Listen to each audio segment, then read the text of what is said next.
Welcome back to Human Design Center. I'm glad that we share a common interest in human design, the science of differentiation, the art of living your life correctly, according to your unique design and genetic matrix that sustains it. You have a unique cosmic imprint, and you may start learning about your uniqueness by listening the gates of your chart. Human design is about the chance that we have to diminish the resistance of life, to attract what is correct for each of us, and for our own cross of incarnation. Today you are going to learn or recap, as the case may be, about Hexagram 31, influence. Leading, the law of friction, whether active or passive, that engenders transference and thus influence. Hexagram 31 is part of second trimester of DUBHE, where we accomplish our purpose through physical form, civilization. In this second trimester, all the concepts and thoughts that were built in the first trimester are materialized in physical form in order to help our body, the form, to go through the journey of life. Gate 31 corresponds to goddess Ma'at, Egyptian goddess of truth, justice, and cosmic harmony, goddess of divine law and order. She upholds justice and maintains societal harmony. This is an archetype who brings the expression of society's unquestionable ideals and how to fit in. The four throat center gates of Ma'at are all about expression of form, labeling it, telling stories about it, leading it, and remembering it. When distorted, this becomes intense homogenization, leading to bitterly living out the ideals of the past rather than your own authentic, individual, and differentiated successful truth. This is an archetypal energy demanding truth, justice, cosmic order, harmony, balance, moral integrity, and principles governing life. Ma'at is the spiritual concept referring to the order and harmony resulting from divine creation. Have you truly lived in harmony? Do you have a light heart that will pass the test of the feather of Ma'at? Zodiac sign, Leo. Gate 31 flows within the collective logic circuitry, which is about future, sharing, understanding, projecting into the future, visualizing, patterns, focused, keyword, sharing, center, throat center, which is about communication, manifestation, metamorphosis, transformation through human interaction. The harmonic gate is number 7, the army. The role of the self in interaction, being part of the projected channel 31, with 7, channel of the alpha, a design of leadership for Gebo Gooders for feet. This channel build the leadership in service of the people. This is a true leader who is gifted in sensing where something needs to go in order to obtain its goal. Also, this is a discreet and strong leader who intervenes when his guidance is requested and recognized.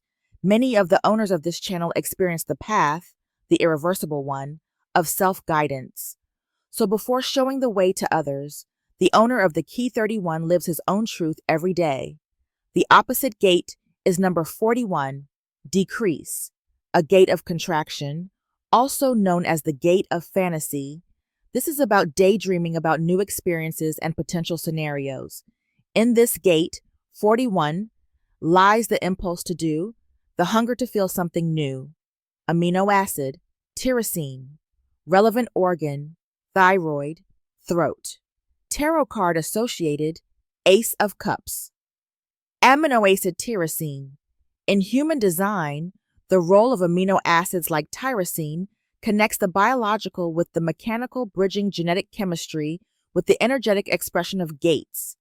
This is my conscious sun, 31 line 4 in fact. So I am very interested in knowing and sharing the most of gate 31 and tyrosine. I repeat, as I did in other materials on this channel, I do not give advice regarding amino acid supplements. I only share my research about amino acids in relation to human design gates. I am open to suggestions. What is tyrosine? Tyrosine is a non-essential amino acid, which means your body can make it, usually from phenylalanine, another amino acid of gates 2 and 8 in Maya Kingdom, the same second trimester of DUBHE. It's crucial in neurotransmitter production, dopamine, norepinephrine, epinephrine, mood, focus, and motivation, thyroid hormones, melanin synthesis, pigment for skin, hair. So we can understand that tyrosine is a precursor, raw material, for several key neurotransmitters. Dopamine, associated with pleasure, reward, motivation, and focus. Norepinephrine, noradrenaline, linked to alertness and stress response. Epinephrine, adrenaline, supports your fight or flight response. So tyrosine helps your brain stay sharp and focused, motivated and energetic, emotionally stable. When you're under stress or lacking dopamine, tyrosine levels can drop, which may lead to fatigue, lack of motivation, or brain fog. Tyrosine is also needed to make thyroid hormones, T3 and T4. These regulate your metabolism, body temperature, weight, and energy levels. If you don't have enough tyrosine, your thyroid might underperform, leading to fatigue, weight gain, or mental sluggishness. Tyrosine is a building block of melanin, the pigment responsible for hair color, skin color, eye color. It plays a role in UV protection and pigmentation. People with certain conditions, like albinism, have issues converting tyrosine into melanin. Like all amino acids, tyrosine is part of the basic building blocks of proteins in your body. It contributes to building muscle and enzymes and to cellular repair and growth. During periods of physical or mental stress, your body needs more neurotransmitters to stay balanced. Tyrosine helps replenish what stress burns up, especially dopamine and norepinephrine. Supplementing with tyrosine can sometimes help people deal with burnout, sleep deprivation, or high-demand situations. In human design, each gate is associated with an amino acid, reflecting how consciousness is chemically coded into our DNA and cells. For gate 31, the amino acid is tyrosine. Gate 31, the gate of influence and leadership. It says, I lead, meaning leadership through influence, aligned communication, and trust from the collective. Gate 31 is located in the throat center, which governs manifestation through communication. Tyrosine in gate 31 represents the chemistry of leadership. 1. Manifesting influence through chemistry. Tyrosine is key in producing dopamine, which regulates motivation, goal-oriented behavior, reward-based decision-making. In gate 31, this correlates with a leader's drive to express and influence. When dopamine is well regulated, your voice carries authentic conviction, clarity, and emotional balance, which is essential for trusted leadership. 2. Clarity under pressure. Tyrosine is also involved in norepinephrine and epinephrine synthesis, stress hormones. These help you stay sharp under pressure, communicate effectively in tense situations, react with strategic calm. This supports the line 6 application energy of gate 31, where your actions must match your words, especially under the scrutiny of others. You lead best when your nervous system is calm and you're chemically grounded in clarity. 3. Voice of leadership is biochemical. Since gate 31 speaks for the collective, your words are powerful tools. But if your tyrosine-related systems are imbalanced, you may overspeak without follow-through, dopamine dysregulation, become anxious or reactive, excess norepinephrine, lose motivation or clarity, low dopamine. Supporting tyrosine balance through diet, sleep, stress management helps you embody the gate's leadership potential, keeping your expression and impact in alignment. 4. Symbol of alignment. Tyrosine mirrors the need for inner-outer congruence. Just as tyrosine supports the chemical alignment between thought, feeling, and action, gate 31 supports the energetic alignment between voice, leadership, and integrity. In essence, tyrosine biocodes the gate's function to lead not just with words, but with embodied truth. When your chemistry is aligned, your leadership naturally follows. As a practical takeaway, for us with Gate 31, to support Gate 31 through tyrosine, nourish your brain. Tyrosine-rich foods, eggs, turkey, cheese, yogurt, soy, nuts and seeds, fish, bananas, avocados. Support dopamine flow. Balance stimulation with rest and stillness. Stay emotionally clear. Express only what you can embody. Align speech and action. You're biologically and energetically wired to lead through congruence. Tyrosine in Gate 31 represents the biochemical foundation of influence. It supports your ability to lead with clarity, integrity, and calm presence. When balanced, it enhances your capacity to say what you mean what you say, and follow through with embodied leadership, exactly the essence of Gate 31. How is tyrosine of Gate 31 influenced or connected with the behavior of a person with Gate 7? We're diving into the beautiful partnership of Gate 31 and Gate 7, a projected channel in human design called the channel of the Alpha, 731. This is where tyrosine, Gate 31, and its biochemical energy meets the directional intelligence and strategy of Gate 7. Gate 7, G-Center, the role of the self in interaction, the inner compass, strategy, and direction. Gate 31, Throat Center, influence, the voice of leadership and public communication. Together, they create a channel for democratic leadership. I will lead, but only if others choose me to. Tyrosine, Gate 31, is the biochemical voice of leadership. As we said earlier, tyrosine is the amino acid associated with Gate 31, and it's responsible for producing dopamine, drive, clarity, motivation; norepinephrine, epinephrine, calm under pressure; thyroid hormones, metabolism, energy, clarity. This means Gate 31 leadership works best when you're motivated and focused.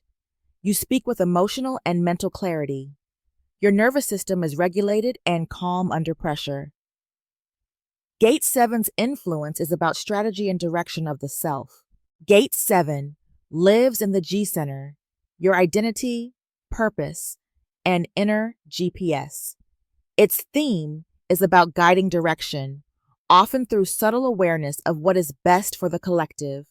People with Gate 7 carry the strategist, not the speaker. Gate 7 says, I know where we should go, but I need someone to speak for it. So how does Gate 7 influence the behavior of someone with Gate 31, tyrosine? 1. Strategy needs expression.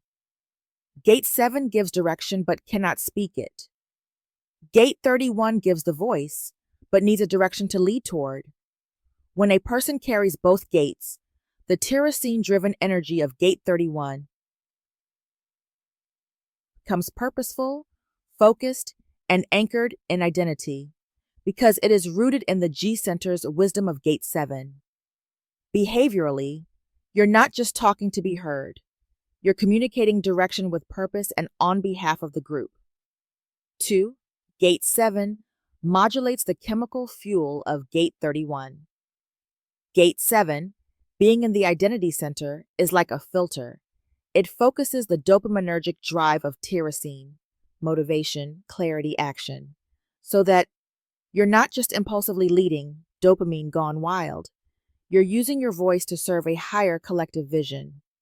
This creates integrated leadership, chemically driven by tyrosine, clarity, initiative, but behaviorally refined by Gate 7's strategic guidance. 3. Projected energy. You must be invited to lead.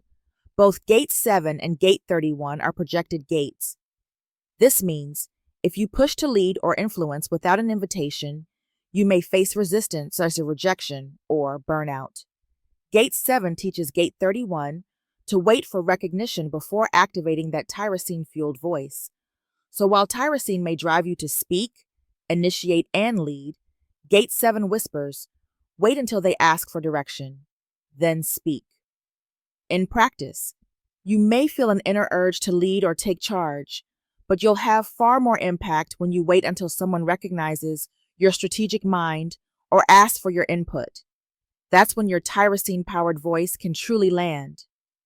In order to integrate this in real life, wait for recognition. Don't try to influence unless you're invited. That's when your tyrosine system will work at its best. Check your direction. Before you speak or lead, ask, is this aligned with a bigger vision or purpose? Watch your chemistry. If you feel anxious, scattered, or overhyped, your tyrosine expression may be misfiring. Pause and check your emotional state before you lead. Let your identity guide your voice. If Gate 7 is defined, trust your inner compass. If undefined, surround yourself with people who provide clear direction and lend them your voice. In essence, Gate 31's tyrosine expression is the biochemical voice of leadership, but Gate 7 brings the wisdom of when, why, and where to lead. Together, they create a leader who is not only chemically driven and articulate, but also strategic, trusted, and aligned with collective purpose.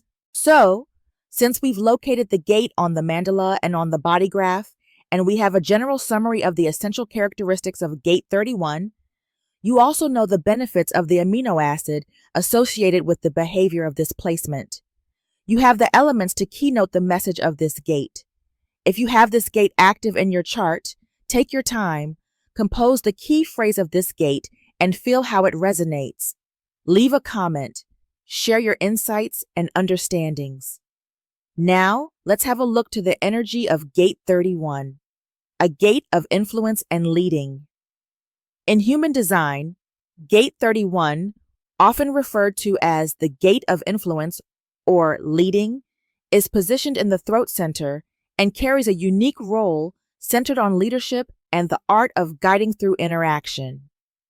The core phrase associated with this gate is the law of friction, whether active or passive, that engenders transference and thus influence. 1. The first part of the theme is friction, as a fundamental law. Active friction. In the context of leadership and influence, active friction occurs when an individual intentionally creates, encounters, or navigates conflict or challenges. This friction is not negative in itself. Rather, it is a catalytic force. It stirs energy, prompts responses, and brings underlying dynamics to the surface. As an example, think about a leader who introduces bold ideas which might generate debate, encouraging the group to re-examine assumptions, thus sparking transformation. Some passive friction. This form of friction is more subtle and might occur naturally without deliberate provocation.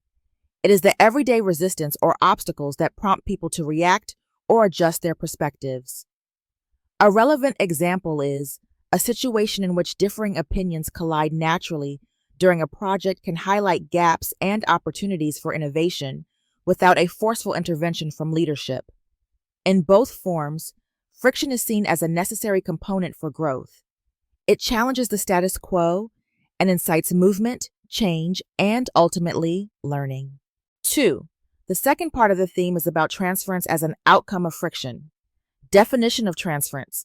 In this context, transference refers to the process where the energy created by the friction is passed on, shared, or transformed within a group or individual. It is the dynamic through which ideas, motivations, and emotions move from one person to another. How it works. When friction is introduced, whether intentionally or by circumstance, it acts like a spark that ignites a chain reaction, shifting perspectives, igniting passions, or motivating action. This exchange of energy means that one person's spark can lead to a broader movement or change. Impact on group dynamics. When a leader or influential figure channels this friction effectively, they become a fulcrum point, using the emergent energy to create or transform collective activity. This can result in increased alignment among team members or even bring about a paradigm shift in how an organization operates. 3. The third theme, influence through the art of leading. Gate 31 encapsulates the idea that leadership doesn't solely arise from authoritative power, but from the ability to work with these natural forces of friction. It is about influence and not control. Instead of dictating actions, a person embodying this gate influences others by navigating and managing friction. This creates a pathway for change without imposing rigid control. Authentic communication is an essential value for Gate 31. Since Gate 31 is located in the throat center, the center of expression in human design, its energy emphasizes effective, heartfelt communication. The leader speaks in a way that resonates, turning potential conflict into constructive dialogue. Effective leadership is more about creating an environment where differences and tensions can be transformed rather than suppressing them. By understanding and using friction as a tool, a leader can guide a community or organization toward positive evolution. 4. The last theme to analyze, practical implications for personal and organizational development. For individuals, embracing the energy of Gate 31 means recognizing that moments of tension are not setbacks, but opportunities for growth. Individuals can learn to initiate challenging conversations in a constructive manner, understand that personal influence is often the result of working through friction rather than avoiding it, use their authentic voice to inspire others while being mindful of how their words create energetic ripples. For organizations. When applied in a group or organizational setting, the influence of Gate 31 suggests that leadership should be about guiding transformations rather than micromanaging. Creating an environment where diverse ideas can clash productively leads to innovation. Structured processes can be developed to manage friction effectively, ensuring that the energy produced is channeled into growth and progress. In summary, Gate 31 in human design teaches that true influence and leadership emerge from understanding and harnessing the natural phenomenon of friction. Whether this friction is invoked actively through deliberate challenge and innovation, or passively, as a natural consequence of diverse interactions, it creates transference, the energetic flow that not only catalyzes change, but also cements one's ability to lead. Essentially, effective leaders use the dynamics of friction as a constructive force to spark transformation, foster communication, and drive progress both individually and within their organizations. Hexagram 31, I Ching, is all about the power of influence through mutual resonance. It's not about forceful leadership or direct control, but rather the gentle magnetic pull that happens when two forces are genuinely attracted to each other, be it people, ideas, or energies. Think of it like the courtship dance. True influence is felt, not imposed.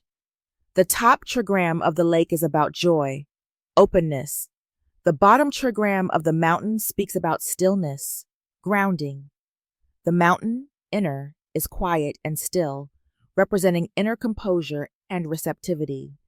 The lake, outer, is joyful and expressive, symbolizing an inviting, reflective energy. The interaction between stillness and joy shows that influence arises when one remains centered, mountain, while allowing a sense of openness and emotional resonance, lake. This hexagram is about the true influence that doesn't come from external pressure. It comes from inner alignment, which then naturally radiates outward. What moves you moves others. The hexagram invites you to connect with your own authentic feelings, because your emotional clarity influences others without effort. Mutual resonance is key. In relationships, leadership, or creative work, this hexagram is a reminder to tune into mutual receptivity. It's not just about what you want, it's about sensing what's moving in the other and where the common frequency lies. Influence is most powerful when it is felt on both sides. There's a courtship energy here. Influence in this context is gentle and magnetic, not loud or aggressive. It's about inviting, not demanding. Historically, this hexagram is connected to the power of the feminine principle, the yin ability to attract and guide without overt domination. It honors emotional intelligence, intuitive leadership, and patient magnetism. Hexagram 31 is the basis of Gate 31 in human design, which is, as I said earlier, the gate of influence in the throat center. That's why the I Ching concept of influence aligns beautifully with projected leadership in human design, leadership that works only when invited, trusted, and recognized. Hexagram 31 teaches us that influence is not a matter of control. It's the natural result of alignment, openness, and resonance. The more you lead from what moves you, the more others will be moved by you. From Line Companion, let's hear the words of Ra Uru Hu about this gate. I quote, "The channel 31-7, the channel of the Alpha, for good or bad, a design of leadership. There are no more connotations in this. This is the mechanic to be influential. This is the mechanic to lead. It says above the lines, the law of friction, whether active or passive, that engenders transference and thus influence. It is transference that influence is all about. That is, what has to be transferred needs to be transferred to those who have the power to act on it. Remember, we have a primary gate of identity, and we have a logical process that suffers a deep restriction of energy. The 31 represents what we call in our process a democratic leader, what we call democracy. It is somebody that has to be elected or selected. When somebody is a political leader, no matter how they got to that position, they are going to have to transfer their leadership quality to others. They have to transfer a pattern to others. Otherwise, nothing gets led. It is as simple as that. In other words, the leader is always going to be dependent on their quality of transference. If the quality of transference is of value, then their leadership can be of value. If what they transfer is not of value, then the opposite occurs." End of quote. I hope I've piqued your curiosity, because we go on now to climb the 6 lines ladder of Gate 31. It's a process that will bring clarity to you in relation to nuances of the content and expression of the 31st gate. At the end, we will touch upon the crosses of incarnation, where Gate 31 plays its role for our conscious sun and become part of the purpose. Let's see the 6 stages of development of this energy and possible dualism in its manifestation. Gate 31, Line 1, Manifestation. Influence cannot exist in a vacuum. Gate 31, in human design, is often associated with leadership and influence. In the context of its first line, commonly linked to manifestation, this statement highlights that influence, the power to initiate change and inspire others, is inherently relational and cannot be developed or expressed in isolation. 1. Manifestation as a process of expression. The first line in any human design gate is typically seen as establishing the foundation. In this case, it emphasizes that the act of manifesting, bringing ideas and influence into reality, starts from an internal impulse but must actively interact with the external world. Expression through interaction. The statement, "Influence cannot exist in a vacuum," reinforces the idea that for a leader or influential person to truly manifest their vision, they must engage with their environment. This interaction is what transforms internal ideas into tangible outcomes. 2. Relational dynamics of influence. Influence is not a static quality that one either possesses or lacks. It is context-dependent. It grows out of connections with individuals, groups, and systems. When a person manifests their influence, they are essentially putting forth an energy or idea that requires others to receive, interpret, and act upon it. The phrase reminds us that leadership and influence thrive on relationships. Just as a light illuminates only when there is an object to shine upon, influence becomes effective only when it touches others. In other words, Isolation diminishes the potency of influence since there is no receptive audience or context for the idea to take root. 3. Active engagement with the world. While internal insights or intuitive guidance, which are central in human design, are crucial for manifestation, their true value only emerges when they interact with external elements. Without engagement, dialogue, feedback, and shared vision, these insights remain unexpressed. For someone embodying Gate 31, leadership involves actively channeling their inner directives into situations that require transformation. Influence here is less about unilateral control and more about a dynamic two-way process. Leaders must create conditions where their ideas can be challenged, refined, and ultimately adopted by others. 4. Practical implications for personal and organizational growth.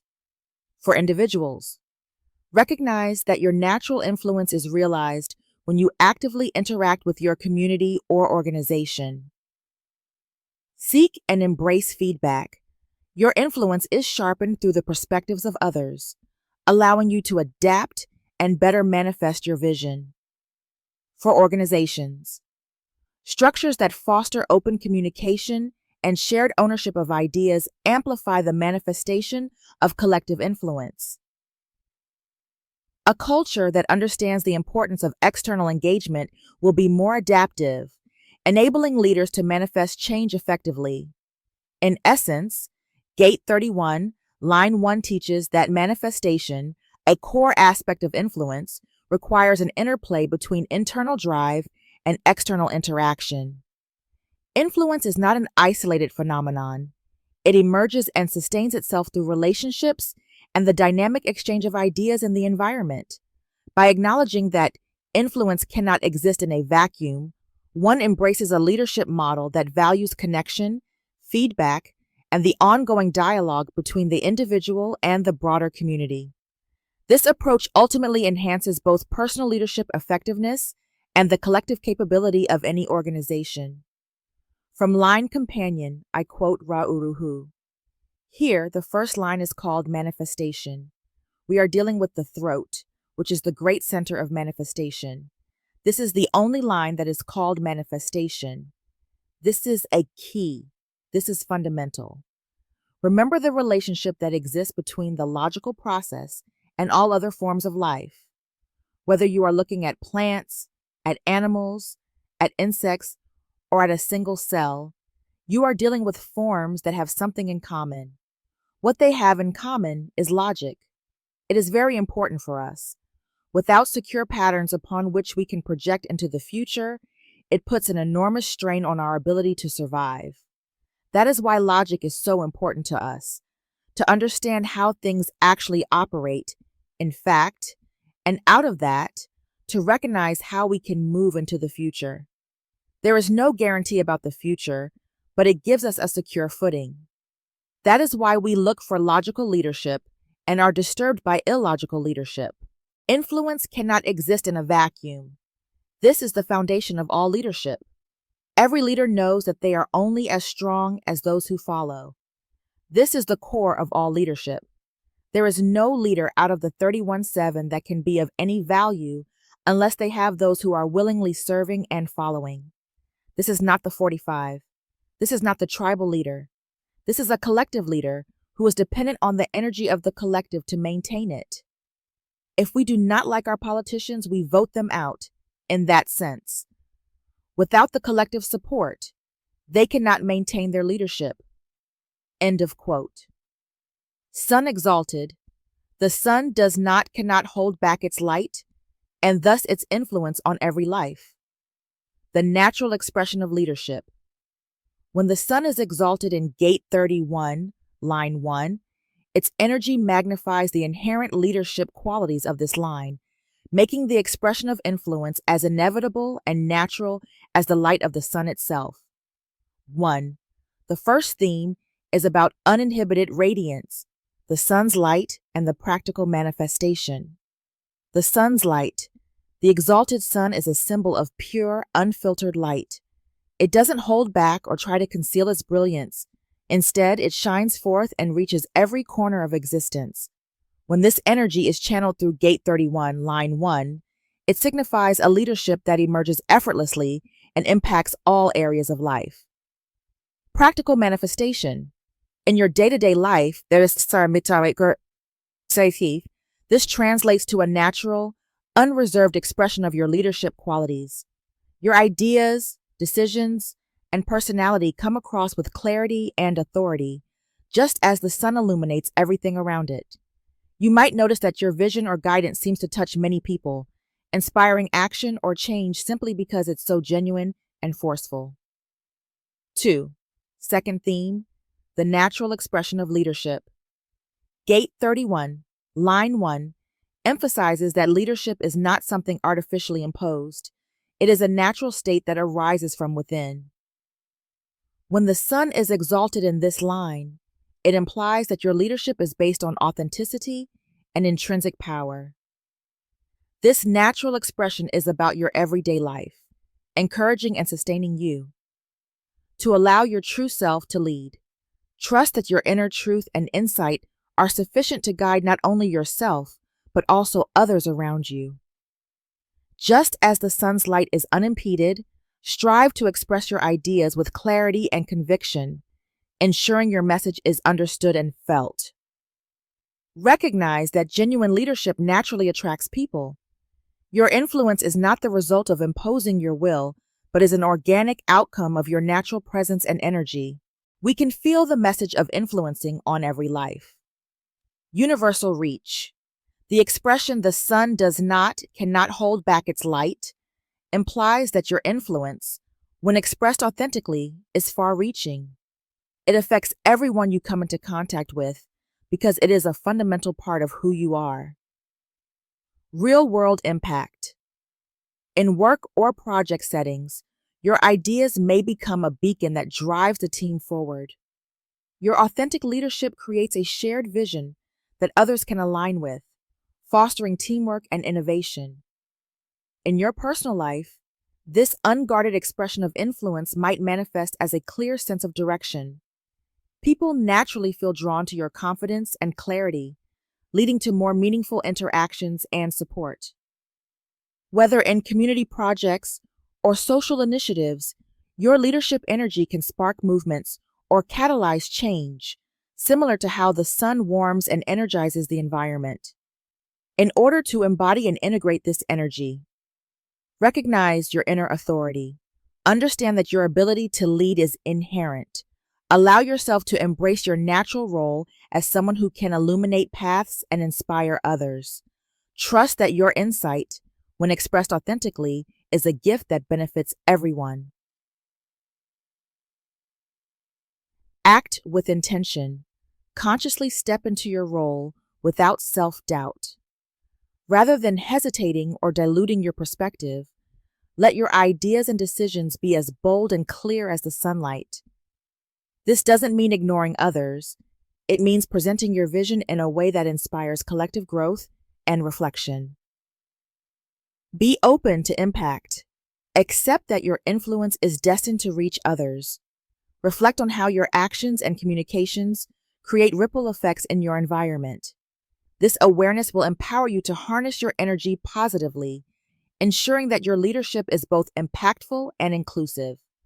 When the sun is exalted in Gate 31, Line 1, it amplifies the natural, unrestrained energy of leadership.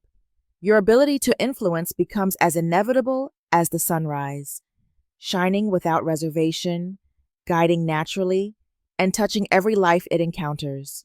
To integrate this energy into your life, embrace authenticity, communicate with clarity, and lead with the confidence of someone whose light is meant to be shared. This natural expression of leadership not only defines who you are, but also inspires and elevates those around you. Earth in detriment.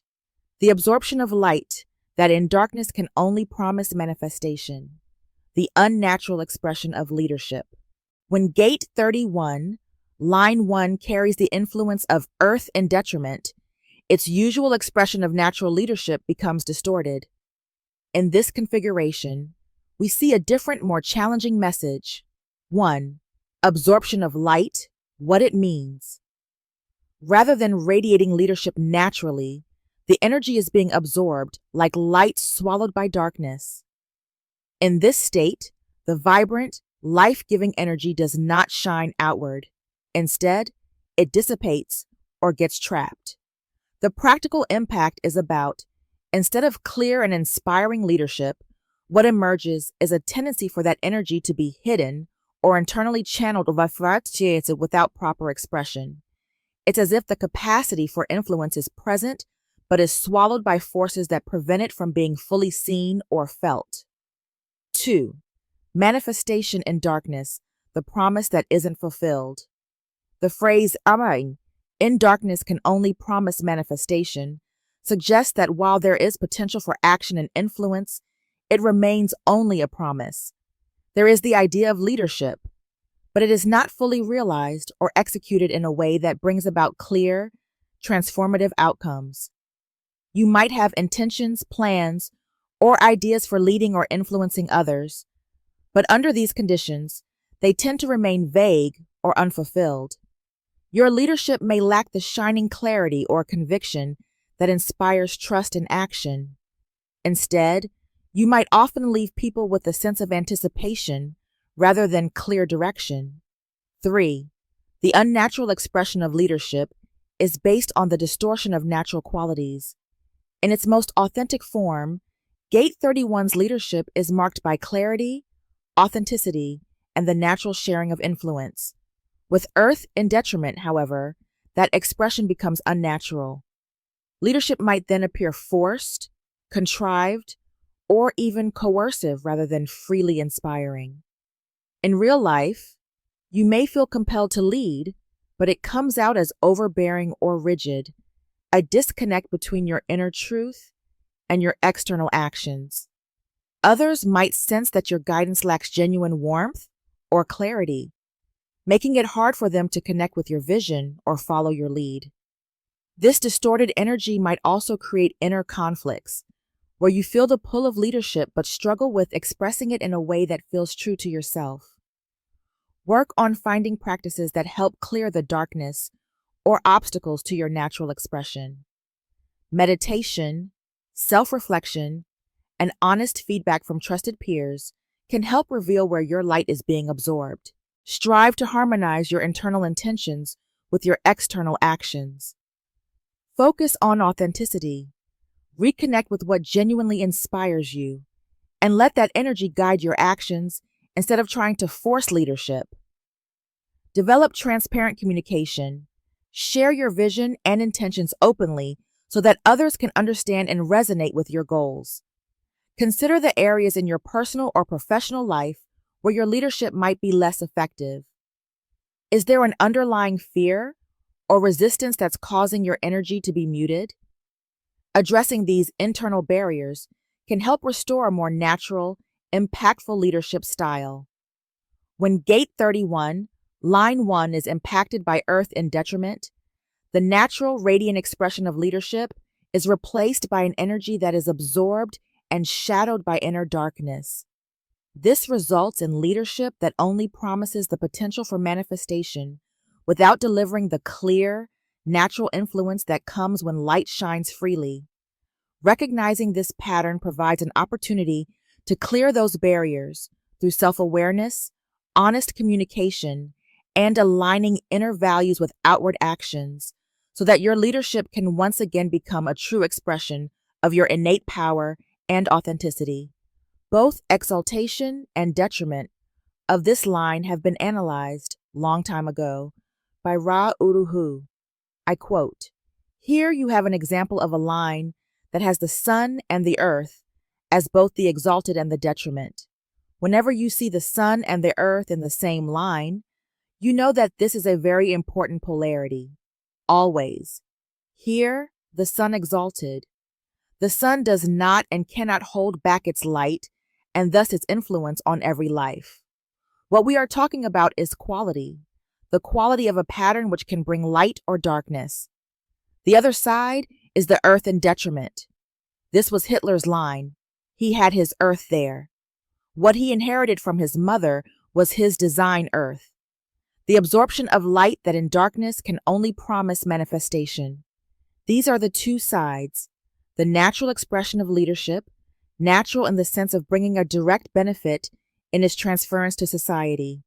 It is giving them something secure to lead them into the future. The other side, the unnatural expression of leadership. By the way, that does not mean bad. I am not a moralist. If I look at this activation, I can see that out of that, its direct effect may have been darkness, Hitler, for example, but the indirect transference led to a very enlightened generation that followed. The nature of the war and its technologies led to all kinds of advances. We would not have people surviving in the world through the medicine that we have if we had not experimented on about 100 million people injured in the field during the war. All kinds of medical techniques, all kinds of devices, all kinds of things that now benefit all of us were a direct result of that. This is not about morality. Don't get into a trip of saying to a 31.1 in detriment, "Oh my God, this is terrible." It is not about that. It is simply about recognizing that there are two ways that bring influence. There are patterns that bring light. There are patterns that bring darkness. That is just the way that it works. Regarding the term darkness, by the way, there are patterns that lead one into the form. There are forms which lead one into the spirit. This is all part of leadership. It is there, one side or the other. Leadership, good or bad. That is the nature of it. This moral question, good or bad, is how it is perceived on the outside. It's outside, but the reality is that there is no good or bad in leadership. There is only good or bad when you are making a moral reference to it. It says very clearly as a basis that leadership is never a guarantee for us in terms of whether it is directly of value to us or whether it is a long-term process that is of value to us. Leadership can appear to be both dark and light in our process. We have that in any kind of political leadership. The moment that we are unhappy with a political leader, we immediately demonize them and try to turn them into a dark force rather than into a light force. The moment we elect them, we are very excited about them and turn them into a light force. After all, a leader is dependent on the energy of the followers. This is never to be forgotten. All leaders are simply a representation of the energy of their followers. End of quote. Gate 31, line 2, arrogance.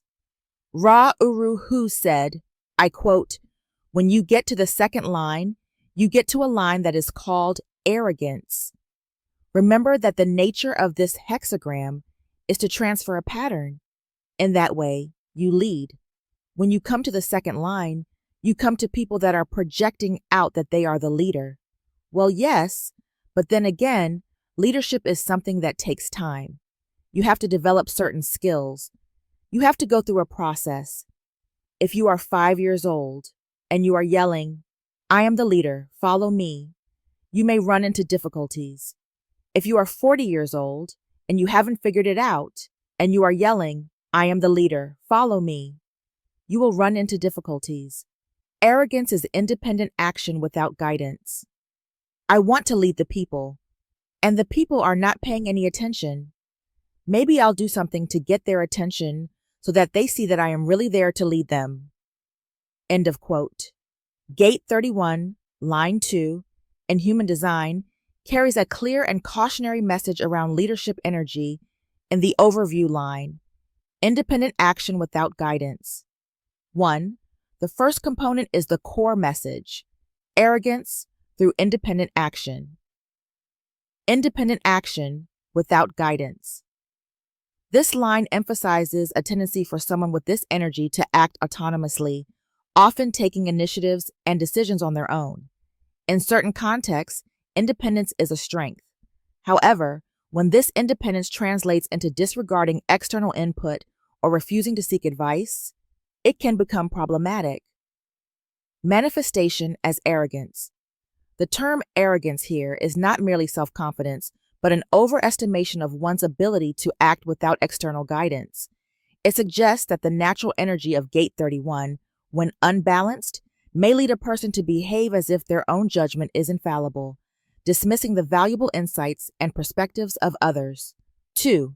Implications for leadership. In a leadership context, acting independently without seeking guidance can isolate a leader from their team. This arrogance can lead to decisions that are out of touch with the needs or realities of the group, potentially resulting in missteps or conflicts.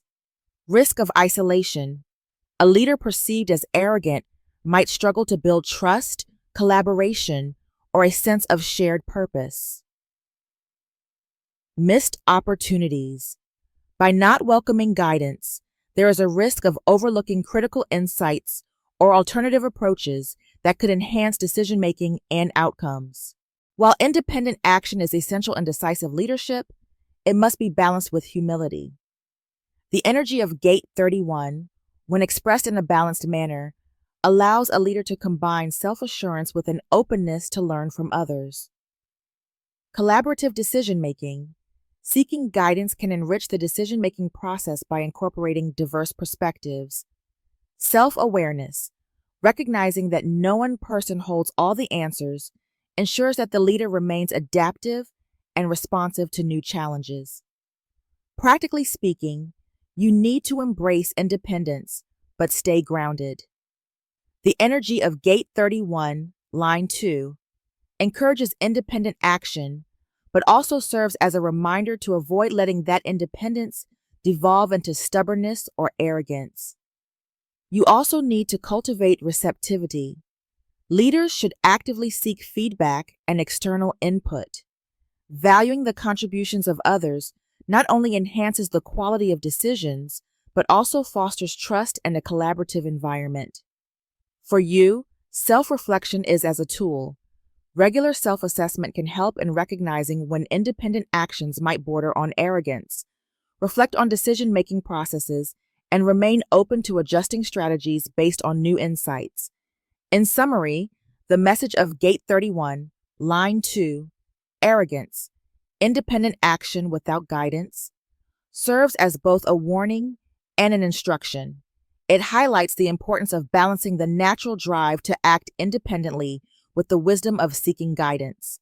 Leaders with this energy are encouraged to harness their decisiveness while remaining open to input, thereby avoiding the pitfalls of arrogance and ensuring that their influence is both effective and inclusive. Jupiter exalted, the dedication to higher principles that cannot wait for consensus. Leadership that cannot wait for consensus. When Jupiter is exalted in Gate 31, Line 2, its expansive visionary energy transforms the typical nature of independent action into a force that is both bold and principled. In practical terms, here's how to understand and integrate this influence. Jupiter is the planet of growth, higher learning, and philosophical truth. When exalted, its energy is amplified, conveying a sense of purpose, optimism, and a broader vision. This influence imbues the energy of the gate with a commitment to ideals that transcend everyday concerns. It's about higher principles. The exalted position magnifies the leader's dedication to what they consider universal or timeless truths. There is a conviction that these higher principles have an urgent call. They must be acted upon regardless of whether everyone is ready or in full agreement. Interpreting Chi Gate 31, Line 2. Leadership that cannot wait for consensus. It's about some main ideas to integrate. 1. Decisive action on principle. The phrase, leadership that cannot wait for consensus, means that when guided by these higher principles, the leader feels compelled to act immediately. The emphasis is on the integrity of the vision rather than on delaying action for the sake of unanimous approval. 2. Practical impact is about swift decision-making. The exalted Jupiter energy in this line pushes you to take decisive steps because you believe that the guiding principles are so crucial that waiting for full agreement would compromise the mission. It's also about moral compass over popularity. Your actions are led by conviction rather than by the need to please every stakeholder. This does not mean disregarding others, but rather prioritizing the integrity of the higher truth over compromise that might dilute the vision. How to integrate this energy into your life? it's a matter of being conscious of the meaning of this placement, as described earlier, and it's also important to see what measures are appropriate for you to take, such as clarify your higher principles, regularly spend time reflecting on your core values, understand which principles are non-negotiable for you. These might include justice, truth, innovation, or compassion. Document your vision. Write down these guiding truths and refer back to them when making tough decisions or when faced with opposition. Cultivate decisiveness. Set clear objectives. When a project or decision aligns with your higher principles, define clear, actionable steps. Trust that your intuition, bolstered by Jupiter's expansive influence, is guiding you toward the right outcome. Balance urgency and communication. While acting swiftly is key, ensure that you communicate your intentions clearly. Explain not only what you're doing, but why it's essential, even if consensus isn't reached immediately. Build a resilient network by selecting trusted collaborators. Surround yourself with people who share or respect your fundamental values. This creates a safety net and ensures that while full consensus might not be initially achieved, there is a core group that supports and understands your direction. Even when moving quickly, remain open to feedback. Understand that while the higher principles guide you, the nuances of a situation may still benefit from external perspectives. Get to practice ethical leadership, leading by example. Allow your actions to embody the principles you hold dear. When others witness leadership that is both principled and effective, they may come to see the value in your approach, even if they initially resisted the pace of change. Reflect and adjust. After taking decisive actions, review the outcomes. Reflect on how your approach impacted your team or community, and adjust your strategy if necessary. This ensures that your leadership remains both dynamic and respectful of the broader context. Let's see some challenges that might occur, such as the risk of isolation. By acting on higher principles without waiting for consensus, there's a possibility of alienating those who need more time to understand or adapt to the new direction. It's important to recognize that swift action needs to be balanced with ongoing dialogue. The other challenge might be maintaining humility. The decisive and urgent nature of this leadership must be tempered by humility. Recognize that while your vision is guided by higher principles, the insights and contributions of others can still enhance the overall mission. Mercury in detriment. A reasoned arrogance that out of nervous tension jumps the gun and often misfires. The drive for expression that cannot wait and may cost leadership. When Mercury is in detriment in Gate 31, Line 2, it adds a layer of urgency and tension to the natural drive for leadership and self-expression. This particular configuration can bring about a reasoned arrogance, a state where the confidence in your ideas combined with Mercury's challenging influence pushes you to act quickly, sometimes impulsively. Let's break down the components of this message and see how it might manifest practically. Mercury in detriment brings communication under strain. Mercury is the planet of communication, logic, and thought. When in its natural state, Mercury enables clear, measured, and thoughtful expression. When Mercury is in detriment, its qualities might be compromised. This can lead to hastiness, a tendency to speak or act before fully processing thoughts, to nervous tension, heightened anxiety that can disrupt clear judgment, or miscommunication, the risk of messages being poorly articulated or misinterpreted. In this second line, the twisted influence of Mercury in detriment might cause reasoned arrogance, a mindset where you're confident in your ideas, sometimes too confident. This overconfidence, though based on your own reasoning, becomes self-important and impatient. Acting prematurely. The nervous energy can propel you to jump the gun, making hasty decisions without fully considering all the nuances or potential consequences. Another theme is jumps the gun and often misfires. It seems like an impulsive action, The phrase jumps the gun points to an eagerness to communicate or act that outpaces thorough reflection. It's as if the drive to express is so strong that waiting for complete clarity is seen as an unnecessary delay. Another message is about consequences of misfiring. Because the message isn't fully refined before release, it can misfire, meaning that there are communication errors when your ideas may come off as rash or poorly thought out. You lost your credibility. This can undermine the trust others have in your leadership. Your audience might question your judgment if your actions seem impulsive or misguided. When your intended influence is not accurately received, it may cost you the very leadership influence you aim to exercise, as people might find it hard to align with a leader who often rushes in without sufficient deliberation. Then we have the drive for expression that cannot wait. There is a sense of urgency. There's an urgent inner drive to express and lead, an energy that does not tolerate delays. With the Mercury in detriment, this drive can be both a gift and a curse. On a positive side, it can push you to act decisively, ensuring that your vision reaches others rapidly. On the negative side, if not tempered, this urgency may lead to insufficiently considered actions, where important details are overlooked.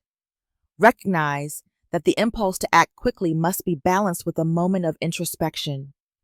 Even a brief pause can help ensure that what you intend to communicate is both clear and constructive. To integrate Mercury in your life, develop a quick pause ritual to check in with yourself before speaking or making a decision. This could be a few deep breaths or a brief moment of reflection. Before finalizing actions, consult with a trusted colleague or friend who can provide immediate, honest feedback.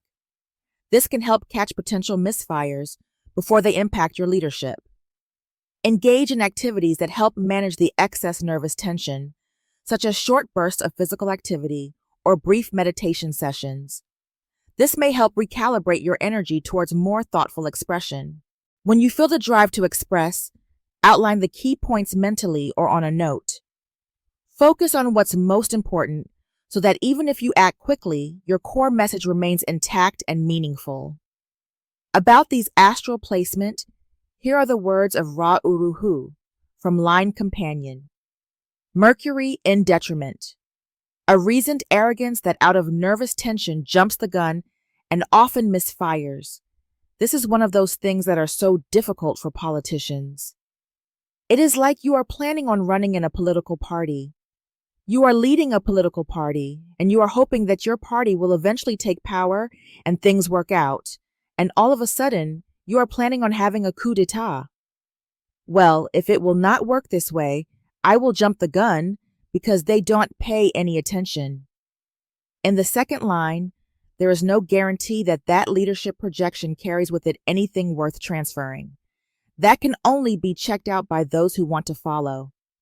These people who jump the gun and say, I am ready to lead, are often paper tigers, and they can't lead at all. It is one of the most common things you see in coups d'etats, that you have a bunch of generals who will form a committee in which all of them are co-presidents. One of them ends up being a leader. These people here, the one who is the ceremonial leader at the time of the coup, gets toppled immediately and is gone when the real one shows up. These people can be paper tigers because they are there saying, yes, I am the power to lead. Because they have that power to lead, they put out that projection and other people say, aren't they arrogant? What makes them think that they can actually lead us? By the way, there is a delicious joke to all of this. If you look at the other side of the channel, to the 7.2, which is its resonance, this is the line of the Democrat. This is one of those things to see about the nature of how democracy works. Democracy itself, what we are empowering, is a lot of independent action without guidance, which is why we end up with a very corrupt political system. That is another story. In London, when the English election had just taken place, there was a short piece about a famous writer, Kenneth Clerk. His son, who was in his late 60s and who is somebody that has been in enormous trouble with sexual scandals throughout his career, is a conservative representative in a very wealthy neighborhood. He was asked by a reporter, "What do your clients expect? What do your constituents expect from you?" And he said, "Well, they expect me to keep them rich." The other question was, "What about all these sex scandals in your life?" He said, "You know, in politics, to take money is morally wrong, but sex? I don't know." I mention that because if you have a system that has no way of getting easy money, what you end up with is greed and corruption. If you cannot get easy access to the energy, then you have to find some other way to get to that energy. Every political party that we have has dirt up their sleeves because they are digging for money somewhere. And it does not matter how pretty their name is on the surface. When you get down into the nitty-gritty, they are all scrounging around for energy. In doing that, all kinds of problems exist. Not that we can do anything about that. End of quote. Gate 31, line 3, selectivity. Gate 31, line 3, often labeled with the theme of selectivity, carries a unique practical message. Because it is noted as the line that has no overview, its influence is very focused on choosing with precision rather than surveying the whole landscape from above. Integrating this energy into your life means learning how to filter and select opportunities, information, or people effectively while recognizing that you might not naturally see the big picture at a glance. Here are some practical ways to integrate this line into your daily practice. 1. Trust your inner filter. Develop your criteria. Define what matters most to you, be it in relationships, work projects, or personal development. Write down key values or standards. This inner checklist will serve as your guide when making choices, ensuring that you select options that align with your priorities. Refine your intuition. When a decision arises, pause and ask yourself whether your immediate reaction is aligned with your established criteria. Since you might not have a natural, all-encompassing overview, trust your gut feelings as signals that indicate whether something fits your personal truth. 2. Practice mindful selection. Focused decision-making. Because this energy is about the art of selectivity, approach decision-making with intention. Instead of trying to gather every possible piece of information, focus on the details that truly matter to your defined objectives. Take this example. In a work setting, rather than attending every meeting or considering every suggestion, choose to engage only in those discussions that clearly align with strategic goals you've set. Set boundaries. Avoid overloading yourself by saying yes to everything. Learn that it's perfectly acceptable to decline opportunities or ideas that don't match your standards. This reinforces the value of quality over quantity in your engagements. 3. Compensate for the lack of an overview. Since this line emphasizes selectivity without a built-in broad perspective, it can be beneficial to occasionally consult with trusted mentors or colleagues who might provide insights into the bigger picture. Their feedback can help ensure that your choices, though highly selective, aren't missing a critical context. Incorporate practices like journaling or scheduled self-reflection sessions.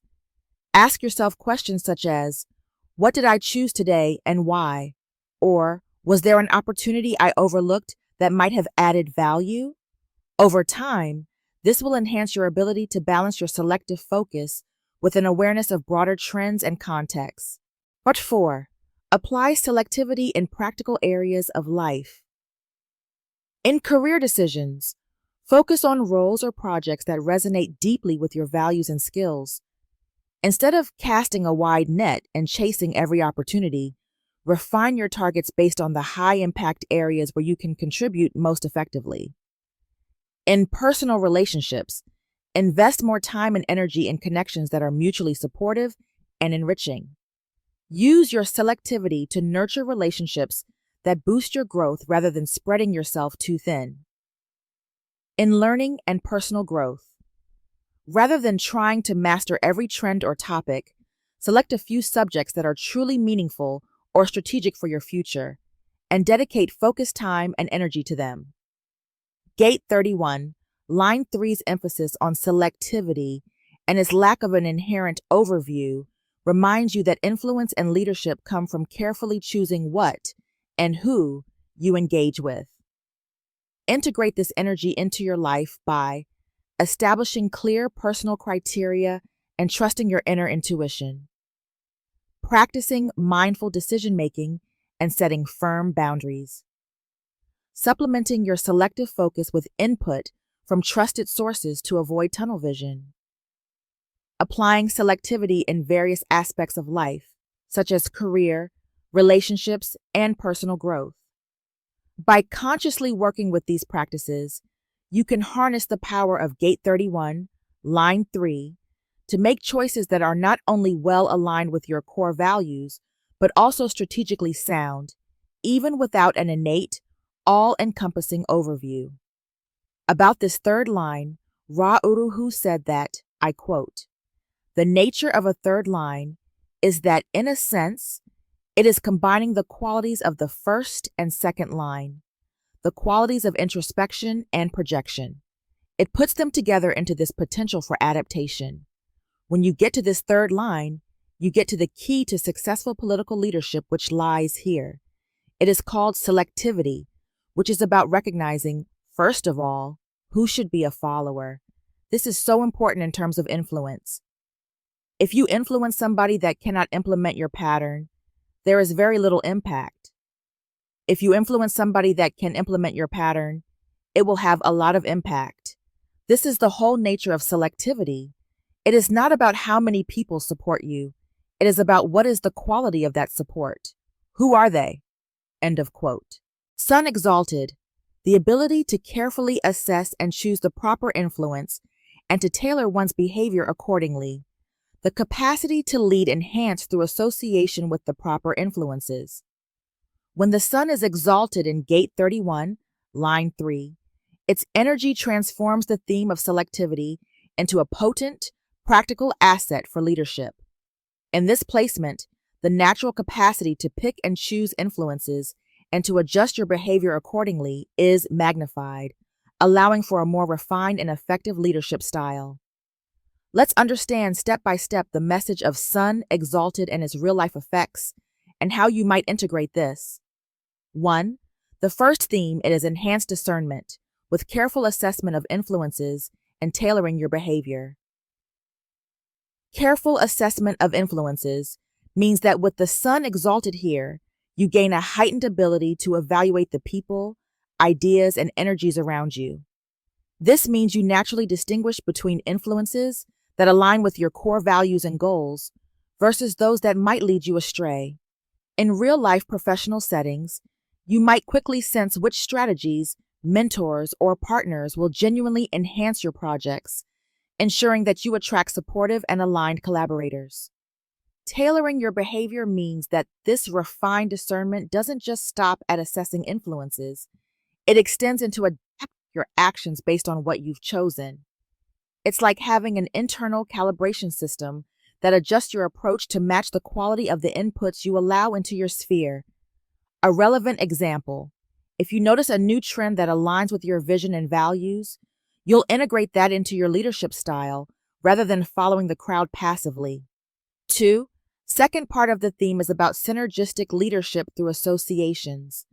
The exalted sun in this line magnifies the idea that your leadership capacity is directly improved by the quality of the influences you choose to surround yourself with.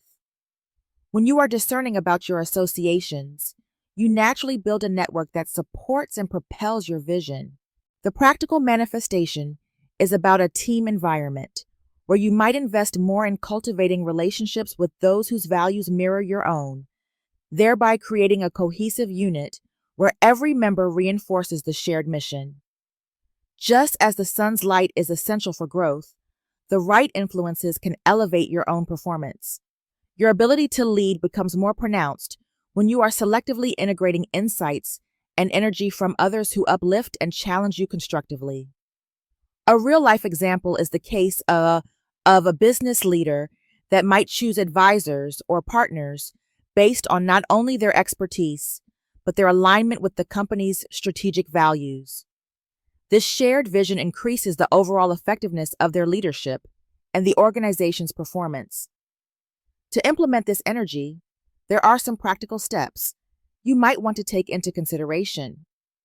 Define what qualities, values, and objectives are non-negotiable for you. Use these as a filter for assessing which influences, whether informational, emotional, or relational, you let into your decision-making processes. Periodically evaluate your associations. Ask yourself, are the people I interact with daily supporting my vision? How do the ideas and trends I follow influence my behavior? This ongoing assessment keeps you aligned with your authentic self and your leadership goals. Take a strategic approach in building relationships, whether it's in professional networks, mentorship circles, or personal contacts. Focus on cultivating those connections that resonate with your vision. Use the input from these selected influences to refine your leadership style. If a trusted advisor suggests a new approach, or if an influential idea sparks fresh insights, be ready to adjust your behavior for continuous growth. When the sun is exalted in Gate 31, line 3, you are empowered to carefully assess and choose the proper influences, tailoring your behavior to align with high-quality inputs. Jupiter, in detriment. Qualitative selectivity with the risk of a runaway enthusiasm that may lead to humiliation, the drive to lead that will accept any follower, and the risks. Jupiter in detriment, in Gate 31, line 3, creates a dynamic where your natural capacity to choose carefully, qualitative selectivity, in leadership is challenged by an overexpansive, sometimes uncontrolled enthusiasm. This combination can produce a drive to lead that, in its eagerness, may accept any follower, exposing you to risks and even potential humiliation. Jupiter normally represents expansion, optimism, generosity, and a pursuit of higher truths. It supports broad vision and the ability to inspire others with confidence and wisdom. When Jupiter is in detriment, its typically positive, expansive energy becomes unbalanced. This can manifest as overenthusiasm, a tendency to be overly optimistic or eager, sometimes jumping into situations without adequate caution. Lack of moderation, the natural drive to expand or include others, can bypass the necessary filters, leading to impulsivity. Risk of overextension. Your energy may push you to accept too many ideas or followers without a careful qualitative filter. With Jupiter in detriment, the normally refined selectivity can be overridden by an impulsive drive. Accepting any follower. You may be so eager to lead and spread your influence that you welcome anyone who shows interest, regardless of whether they share your values or contribute constructively. The risk of misalignment. Over time, this can lead to a group that is too diverse or unsuited for the goal at hand, undermining the quality of your leadership environment. Potential for humiliation. When unfiltered enthusiasm leads to poor choices, such as aligning with followers or projects that lack substance or shared vision, the outcome can be public missteps or failures. This not only affects results, but can also harm your reputation as a leader. In your real life, in professional settings, such as team building, you might find yourself quickly recruiting or endorsing ideas without sufficient vetting. While energy and eagerness are positive, lacking discriminative selection can eventually lead to internal conflicts or project failures. Or in the process of decision-making. Rapid decisions driven by enthusiasm might overlook critical details. This could result in projects that are overpromised but underdelivered, eroding trust among colleagues and stakeholders. To integrate and balance this energy, take some practical measures and see if it works for you. Recognize the urge. Be conscious of the inner pull to accept every opportunity or follower. Understand that while enthusiasm is a strength, it must be tempered by discernment. Reflect before acting. Develop a habit of pausing to evaluate whether a new idea or follower truly aligns with your values and goals. Implement quality filters and set clear criteria. Define standards for what makes a worthy follower or a valuable project. Document these criteria and refer to them when making decisions. Then, seek external feedback. Invite trusted advisors or peers to provide honest feedback. This can help catch impulsive decisions before they result in misalignment. Then practice patience. Cultivate an inner discipline that allows you to slow down your initial surge of enthusiasm. This might involve scheduling thinking time or adopting mindfulness practices. Establish checkpoints. Whether in project planning or personal initiatives, institute regular review points to assess progress and alignment with your original vision. As we are used to hear the words of Ra-Uruhu, I quote from Line Companion, "Sun exalted, the ability to carefully assess and choose the proper influence, and to tailor one's behavior accordingly."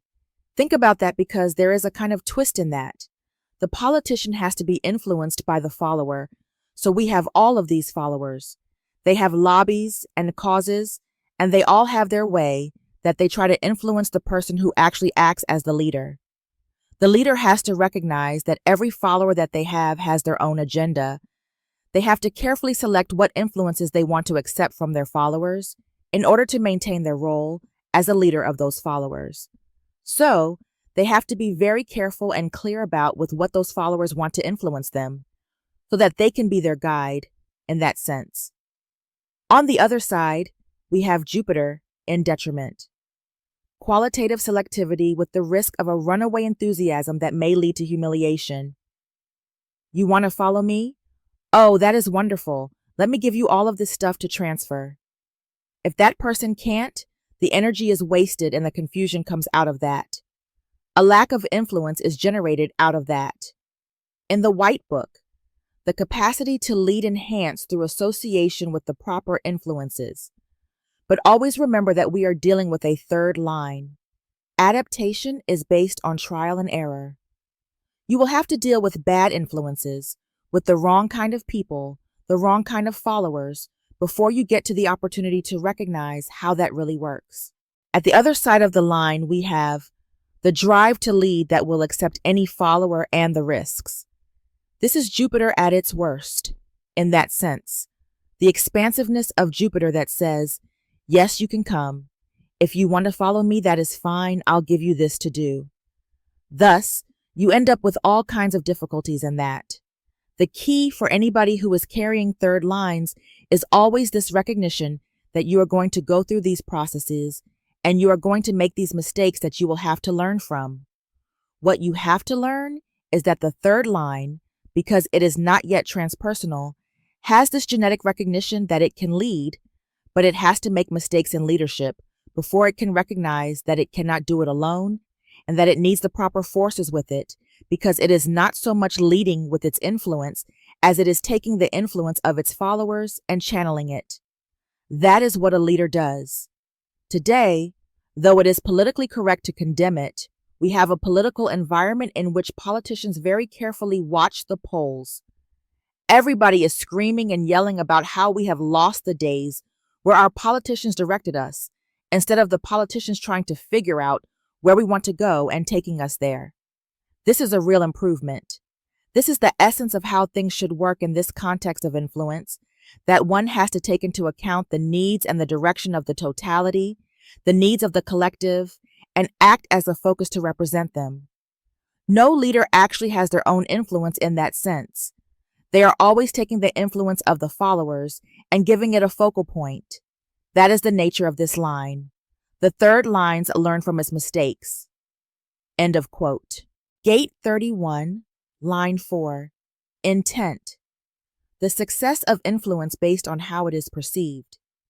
Gate 31, line 4 carries the theme of intent, the success of influence based on how it is perceived. This line speaks to the idea that influence isn't just about taking action or speaking out. It's about the underlying intent behind those actions and how that intent is received by others. Here's a practical breakdown of this concept and how you might apply it in your life.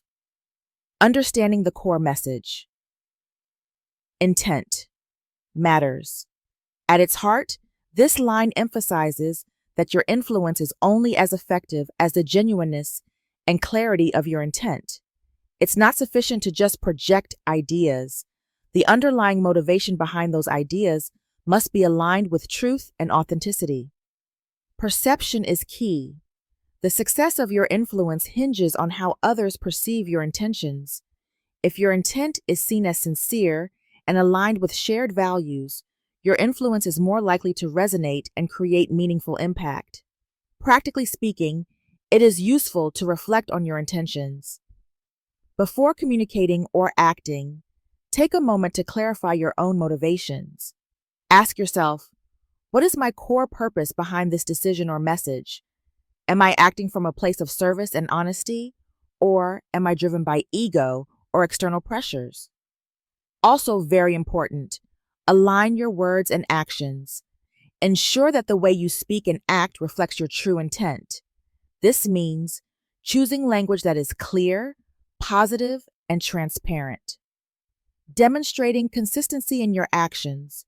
People notice when there's alignment between what you say and what you do. Take some practical steps to integrate this energy. Establish clear communication. When leading or influencing others, clearly articulate your vision and the reasons behind your choices. Use examples or stories that illustrate your intent, making it easier for others to understand where you're coming from. Seek feedback on perception, because influence depends on how your intent is perceived. Don't shy away from asking trusted colleagues or friends for feedback. How did you interpret the message I shared? Does my reasoning seem clear and aligned with our common goals? This helps you adjust your delivery if necessary, ensuring that your influence is received as intended. Practice empathetic listening. Recognize that perception is a two-way street. By actively listening to others' views, you can learn how your actions are being interpreted. This opens up opportunities to clarify your intent if misunderstandings arise. It also builds trust, as people feel their perspectives are valued and part of the conversation. In a workplace setting, as a leader or team member, let your intent be the guiding force behind any initiative.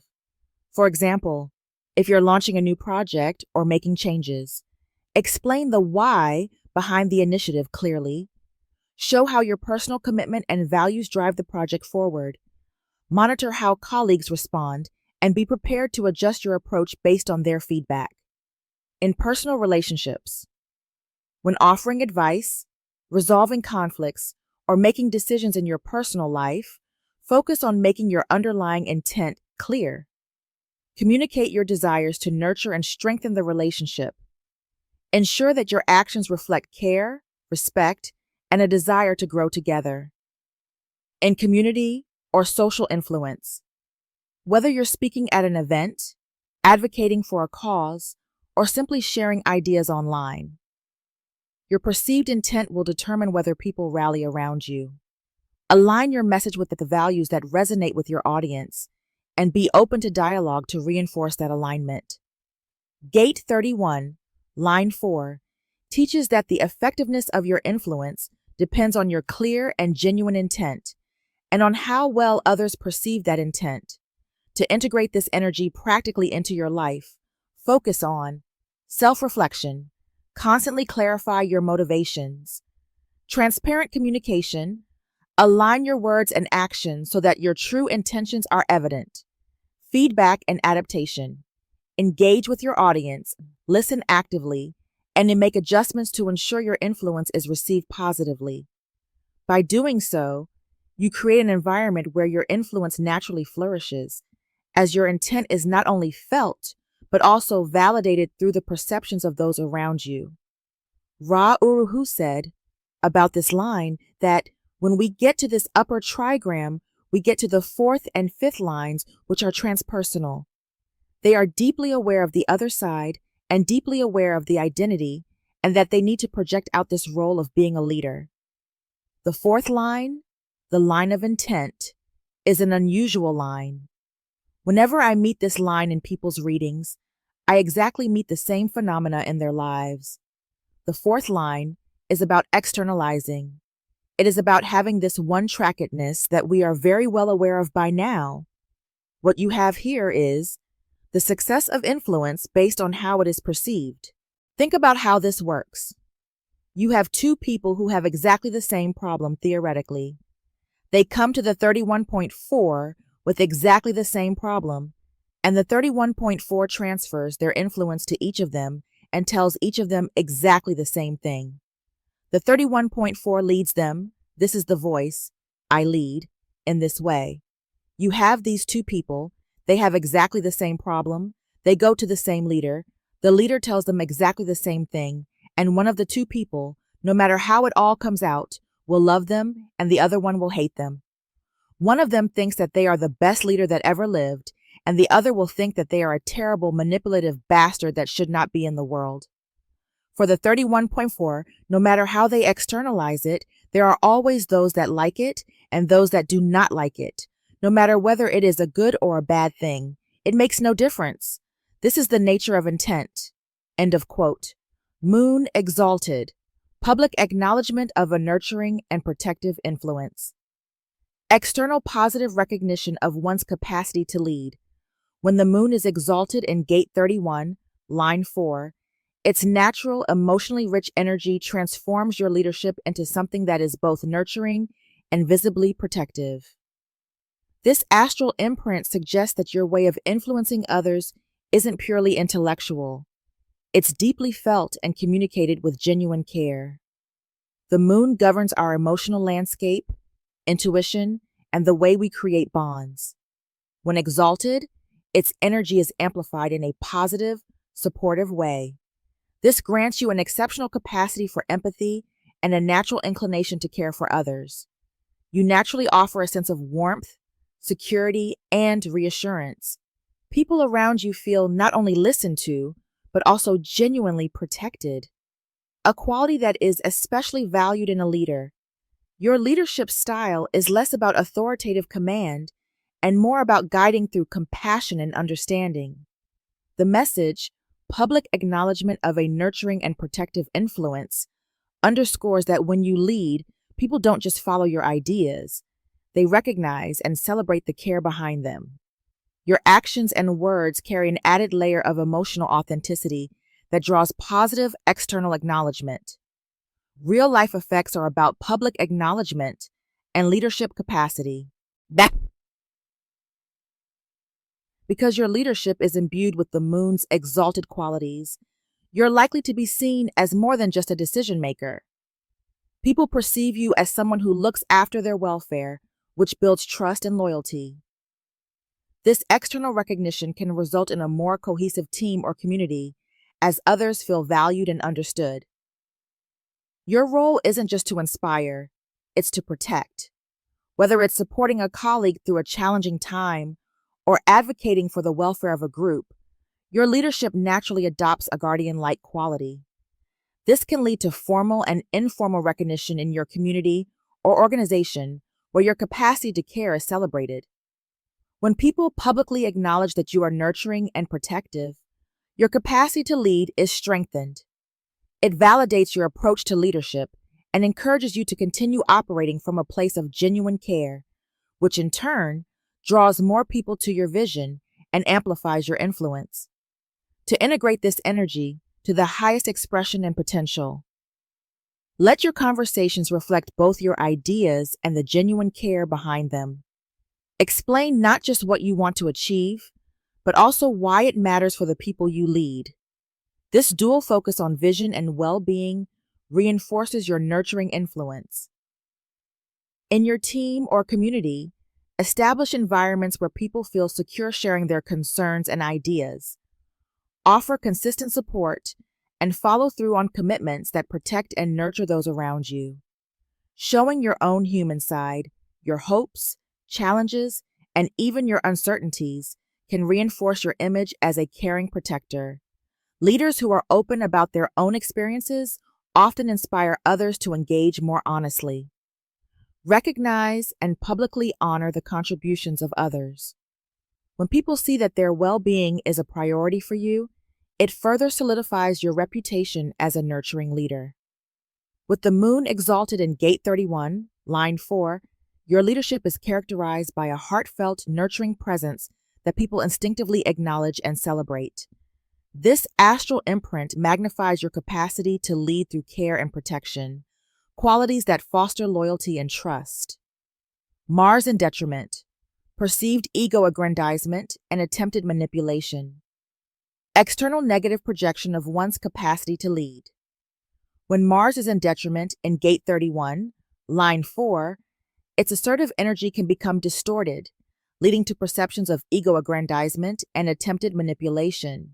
This astral imprint affects how your leadership is seen externally, potentially undermining your capacity to lead. Mars typically fuels action, drive, and assertiveness. When working harmoniously, it can drive decisive leadership and help one overcome obstacles. When Mars is in detriment, its normally constructive assertiveness may become misdirected. Instead of channeling energy into confident leadership, you might express yourself in ways that appear overly aggressive or self-serving. The result is that the energy that should motivate and protect is seen as forceful or domineering, which can lead others to interpret your actions as self-aggrandizing. With Mars in detriment, this line's leadership energy can shift from nurturing to appearing controlling. Your efforts to influence and guide may be seen as self-promotion. The assertiveness driven by Mars can be interpreted as trying to inflate one's own importance rather than empowering the group. The drive to lead might come across as a tactic to manipulate situations or people, using forceful persuasion rather than genuine, reciprocal influence. You face the challenge of external negative projections. When your communication and leadership are tinted by the aggressive undertones of Mars in detriment, people might project negative interpretations onto your actions. You are perceived with egocentric behavior. Others may feel that your decisions are guided by personal ambition or a desire to control rather than by the best interest of the group. Others see your tactics as being manipulative. Efforts to make decisions or lead projects might be viewed as covert attempts to steer outcomes solely to bolster your own status. This external projection can damage trust and reduce your effectiveness as a leader. By eroding trust, when followers sense a lack of genuine care, it becomes harder to build solidarity. By resistance to influence, instead of rallying behind your vision, people might resist, feeling that you are imposing your will for personal gain. Mars in detriment in Gate 31, line 4 creates a challenging dynamic where the energy meant for protective, nurturing leadership is perceived instead as ego-aggrandizement and attempted manipulation. This can lead to external negative projections that damage trust and undermine your leadership capacity. From Line Companion, let's see what Ra'uruhu has explained for all of us. I quote, "The moon exalted, public acknowledgement of a nurturing and protective influence, or Mars in detriment, perceived ego-aggrandizement and attempted manipulation. If you have that fixed on one side or the other, your influence can always be perceived as being very nice and valuable and helpful, or your influence is perceived as being terrible. But for most people who have this line, they are always getting this polarity, no matter what they do. In the White Book, external positive recognition of one's capacity to lead, or external negative projection of one's capacity to lead. In other words, it does not make any difference. This is just about externalizing the influence, and because this is the resonance to the foundation, everybody who is in the position of being a leader recognizes that no matter what they do, there will be a segment in the population that hates it and another segment in the population that loves it. That is the nature of collective direction. You can't please all of the people all of the time. This is what this fourth line has to recognize. very difficult in children. After all, a child that has the 31 Saint gate is a child that has within it a genetic capacity to lead, and if they have the fourth line, even when they lead in a successful way, even when their leadership is of value, they will have to deal with other kids in their group who will hate them for that, even though other kids love them for the very same leadership. This can be very difficult, particularly for people who have an undefined emotional system, to be this kind of leader. The 31.4 with an open emotional system will have such a thin skin and will be so easily disturbed by the negative side that they will fail to see the positive attributes of their leadership. It is very important to understand something intrinsic in the collective process. It is not personal. That is one of the reasons why we do not particularly like our leaders personally. The collective is not personal.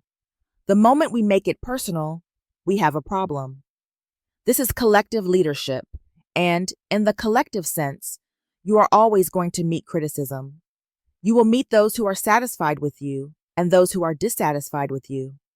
You need to have a thick skin. Whenever I meet somebody with the 31, I tell them, you have to have a thick skin because you can't expect that what you do is going to get universal approval. It will never get universal approval. You get half of the people, and the other half will not like it. That is just the way it works. End of quote. Gate 31, line 5, self-righteousness, lack of external influence guaranteed by attitude. Gate 31, line 5 carries a cautionary message about how a self-righteous attitude can shut down external influence, leading to a kind of leadership that is fixed, insular, and disconnected from the input of others. Here's a clear, practical unfolding of its components and what it means in everyday terms. 1. Self-righteousness. This is when a person becomes overly convinced of the absolute correctness of their own views, values, or methods.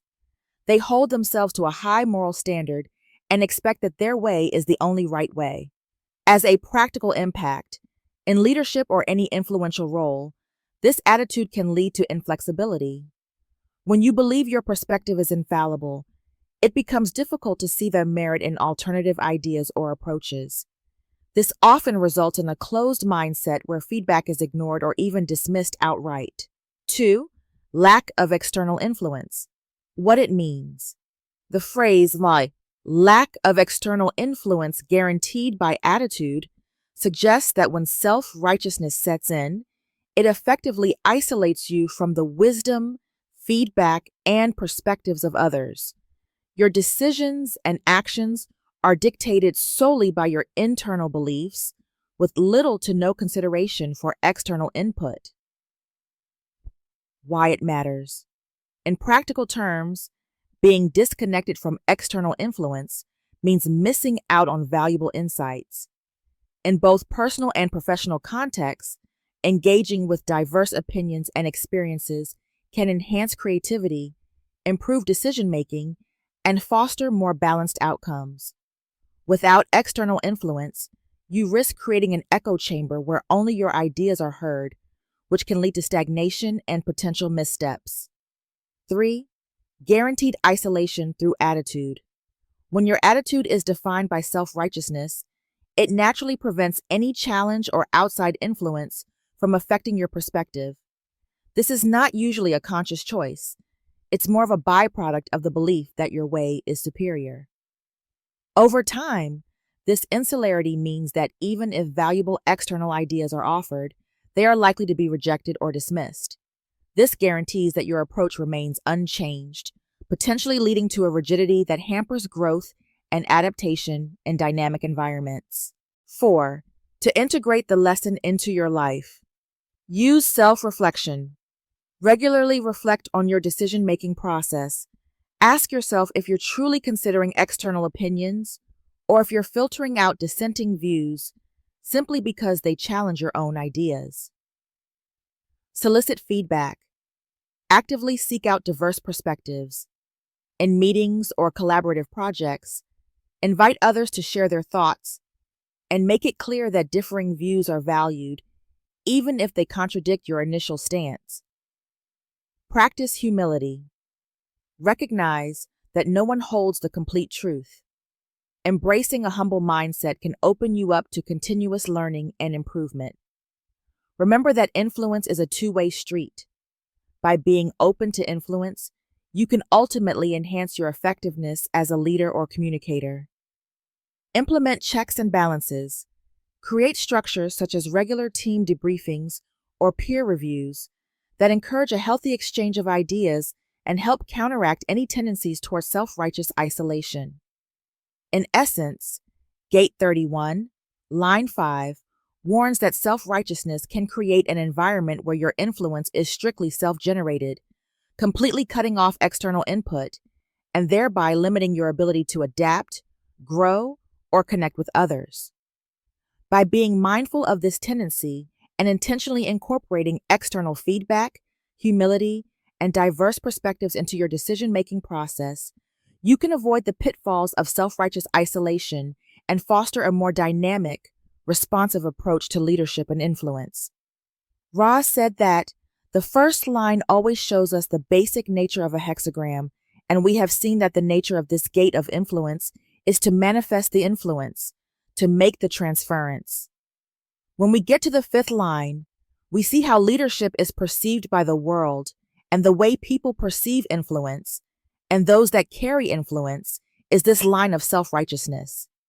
It is projected on the universal leader that they are only interested in themselves. They are only interested in being the boss, in being in charge. This is the standard worldview impression of our leaders, that they are in it for their own self-aggrandizement. End of quote. Pluto exalted, a natural specialization that only develops in isolation.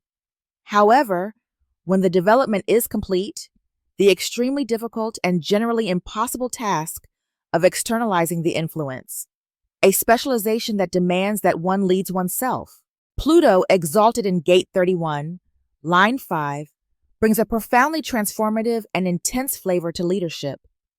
This placement is less about outward displays of influence and more about a deep internal metamorphosis that, once complete, yields a kind of specialized, almost otherworldly authority.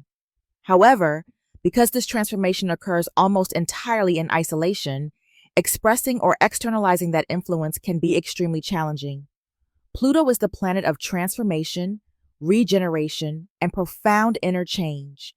When it's exalted, its energy pushes you to undergo a deep inner evolution, a process of shedding outdated beliefs and emerging with a new, more powerful sense of self. In Gate 31, Line 5, this means that your innate capacity to lead and the unique perspective you bring to influence is honed in a very solitary, introspective manner. In your real life, you might find that your most significant breakthroughs, as a leader or in your personal growth, occur when you spend time alone, deeply reflecting on and reworking your inner core beliefs. This solitary journey is your laboratory for specialization. The idea that this specialization only develops in isolation emphasizes that true transformation often requires stepping away from the noise of external opinions and distractions.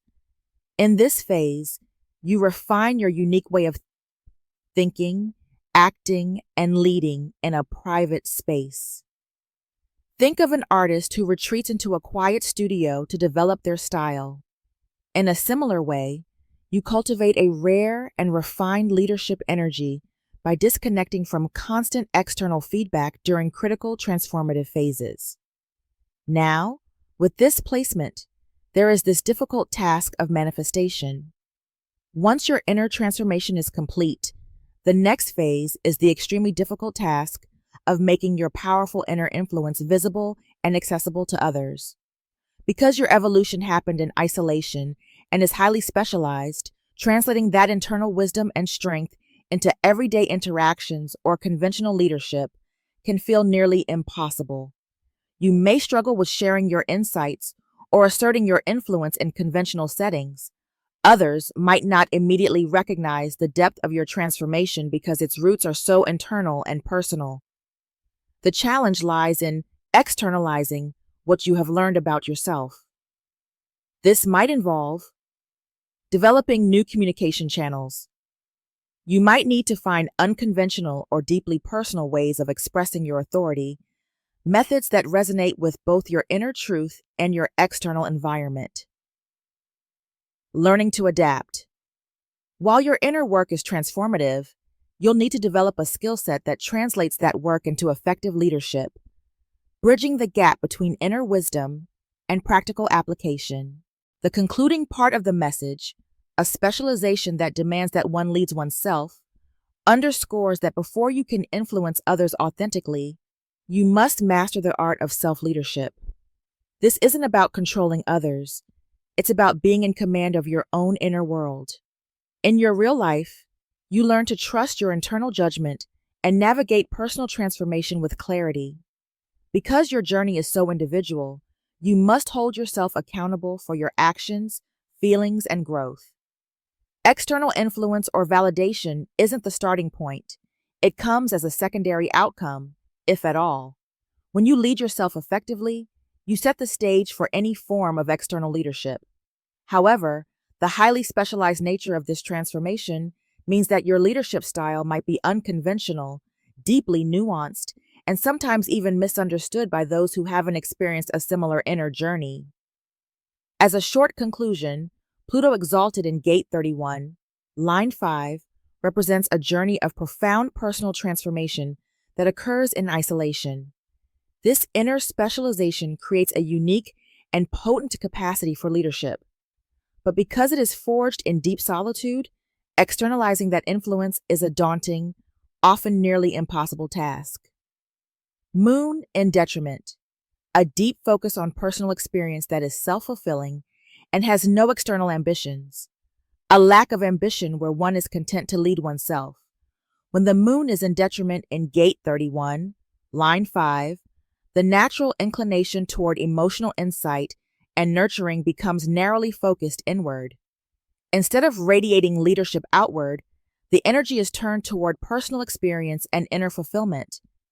Under optimal conditions, the moon brings receptive, nurturing, and emotionally rich qualities to our interactions, creating bonds and fostering collective well-being. However, when the moon is in detriment, these qualities tend to be misaligned. Rather than being a source of broad shared emotional support, this energy becomes self-contained and introspective.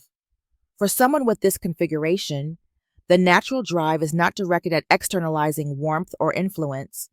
Instead, the focus shifts to cultivating personal emotional experiences.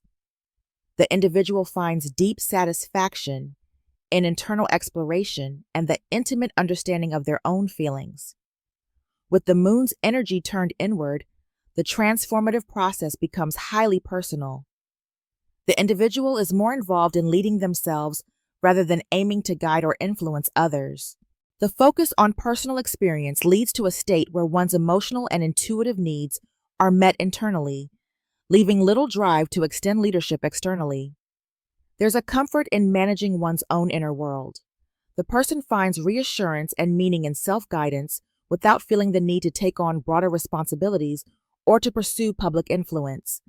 Practically speaking, you may find that you spend considerable time exploring your emotions, ideas, and inner motivations. This can lead to rich self-knowledge, but may also mean you are less inclined to seek external validation or influence. In work or personal projects, you might prefer roles that allow you to work independently rather than in positions that require overt leadership or managing others. Your decisions are guided by inner wisdom rather than by the desire to shape external outcomes. While you may be very adept at leading and managing your own life, you might not feel compelled to extend that leadership to others.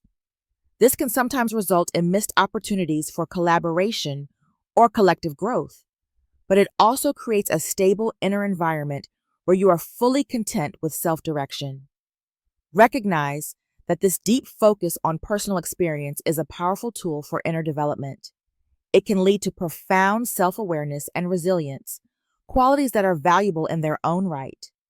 You might periodically check in with trusted friends or mentors who can provide an external perspective without demanding that you change your natural self-reliance.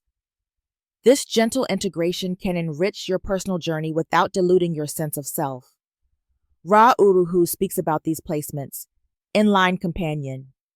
I quote, lack of external influence guaranteed by attitude, Pluto exalted, a natural specialization that one develops in isolation. However, when the development is complete, the extremely difficult and generally impossible task of externalizing the influence. This is a line that is universal. These are the only ones in the first 5 lines of leadership that are really only interested in being their own leader. The 5th line is interested in being its own leader. It is very fixed on leading itself. It is not so concerned about being anybody else's leader, but the outside world is projecting on them, because they look like people who are leading themselves, that they have influence and are comfortable with their direction. Other people project on them and say, hey, what about us? Why don't you share that with us? The 5th line recognizes the pull that is coming from the other side, but the other side, in the 7.5, is the general. This is about only being a leader in times of crisis. This is not your everyday leader. It is a difficult task to externalize this quality of leadership, and only in times when it is absolutely essential, when the pressure is the most profound, is there a possibility for these people to externalize that influence, the moon in detriment, a deep focus on personal experience that is self-fulfilling and has no external ambitions. I'm too busy leading my own life. Why should I lead yours? My life is much more important to me than the collective's life. And aside from that, I do not think that you got it right. The resonance to the arrogance in the 2nd line. In the White Book, a specialization that demands that one lead oneself, or a lack of ambition where one is content to lead oneself. These are reluctant leaders, but at the same time, when they do get into power, they are very effective. Then they get this whole projection on them that they are the self-righteous ones. I always use the illustration of ancient Greece. Athens would get into trouble and they would hire a dictator who organized society and the army and got everything done. When everything was coming to a conclusion, then all the so-called Democrats started saying they are only concerned about themselves.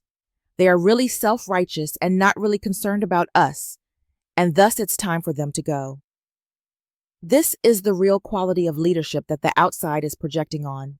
The self-righteous leader that does not really care about you, that only cares about themselves, and therefore one has to be concerned about the nature of their leadership. You can see the resonance in the gate of behavior in the 10.5, the heretic saying, "Why do you force me to lead you? You will only hang me afterwards." We saw in the 5th lines throughout that they all have to do with timing. We saw in the 8.5, Dharma, that you have to know when to let people out of your taxi cab. We saw in the 33.5 that you have to have the right timing in order to know when to release the secrets. The same thing is true for this form of leadership. It only works at certain times. The time has to be right, and then the power of that leadership can be actualized. It is a matter of timing. End of quote. Gate 31, line 6, application. Gate 31, line 6, labeled application, speaks to the practical implementation of your influential energy. It emphasizes moving from insight, discussion, and intention into tangible real-world action. In other words, it's about taking what you know, believe, and feel, and actively applying it in ways that produce meaningful outcomes. Here's how you can integrate this message into your everyday life. 1. From concept to concrete action, it's about transforming ideas into execution. You might have visions, ideas, or strategies about leading, influencing, or improving your environment. This line reminds you that influence is not just about discourse. It must be anchored in deliberate actions. Ask yourself, how can I put this idea into practice today? Imagine you recognize a process at work that is inefficient. Rather than just discussing it, create a small pilot project to test an improved method. Document what you do, observe the outcomes, and adjust as needed. 2. Define clear goals and steps. You can do that when you set specific measurable objectives. Application is most effective when you break down your overarching vision into clear, achievable goals. Outline what success looks like and develop a step-by-step plan to get there. For example, use frameworks like SMART goals, specific, measurable, achievable, relevant, time-bound, to structure your approach. Create action plans.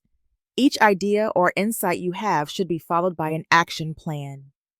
Write down what you want to achieve, the steps required, and the resources you'll need. This makes the abstract tangible and sets a clear course for your efforts. 3. Embrace accountability and reflection. Application isn't a one-off act, it's an ongoing process. Establish regular checkpoints to review your progress. This could be daily, weekly, or monthly reviews of your initiatives where you assess what's working and what needs adjusting. Take time to evaluate how your actions are influencing the desired change. Reflection allows you to learn from both successes and setbacks. Over time, this iterative process helps refine your strategies and deepen your impact. 4. Maintain authenticity and adaptability. Align actions with your intentions. The power of your influence embodied in Gate 31 is maintained when your actions consistently reflect your core values and intentions. Ensure that every step you take is congruent with what you truly stand for. Use this practical tip. Before committing to an action, pause and check. Does this align with my core values? Am I being true to my vision? Be open to adaptation.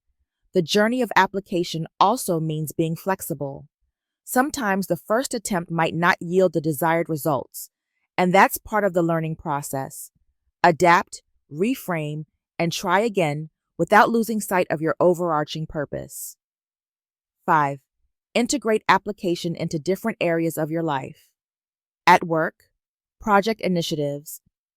Use your influential energy to kick off projects that matter. Take charge of implementing new ideas, manage the steps involved, and rally your team with clear, actionable objectives. Regularly analyze workflows or team dynamics and introduce incremental changes. Your practical, application-focused approach can make environments more efficient and inspiring. In personal life, whether it's fitness, learning a new skill, or personal development, create actionable routines that lead you toward your objectives. For instance, if you've been reading about mindfulness, set up a daily practice rather than simply absorbing information. Influence in relationships means showing up authentically. Apply insights about empathy or communication by actively listening, organizing regular check-ins, or planning activities that strengthen bonds.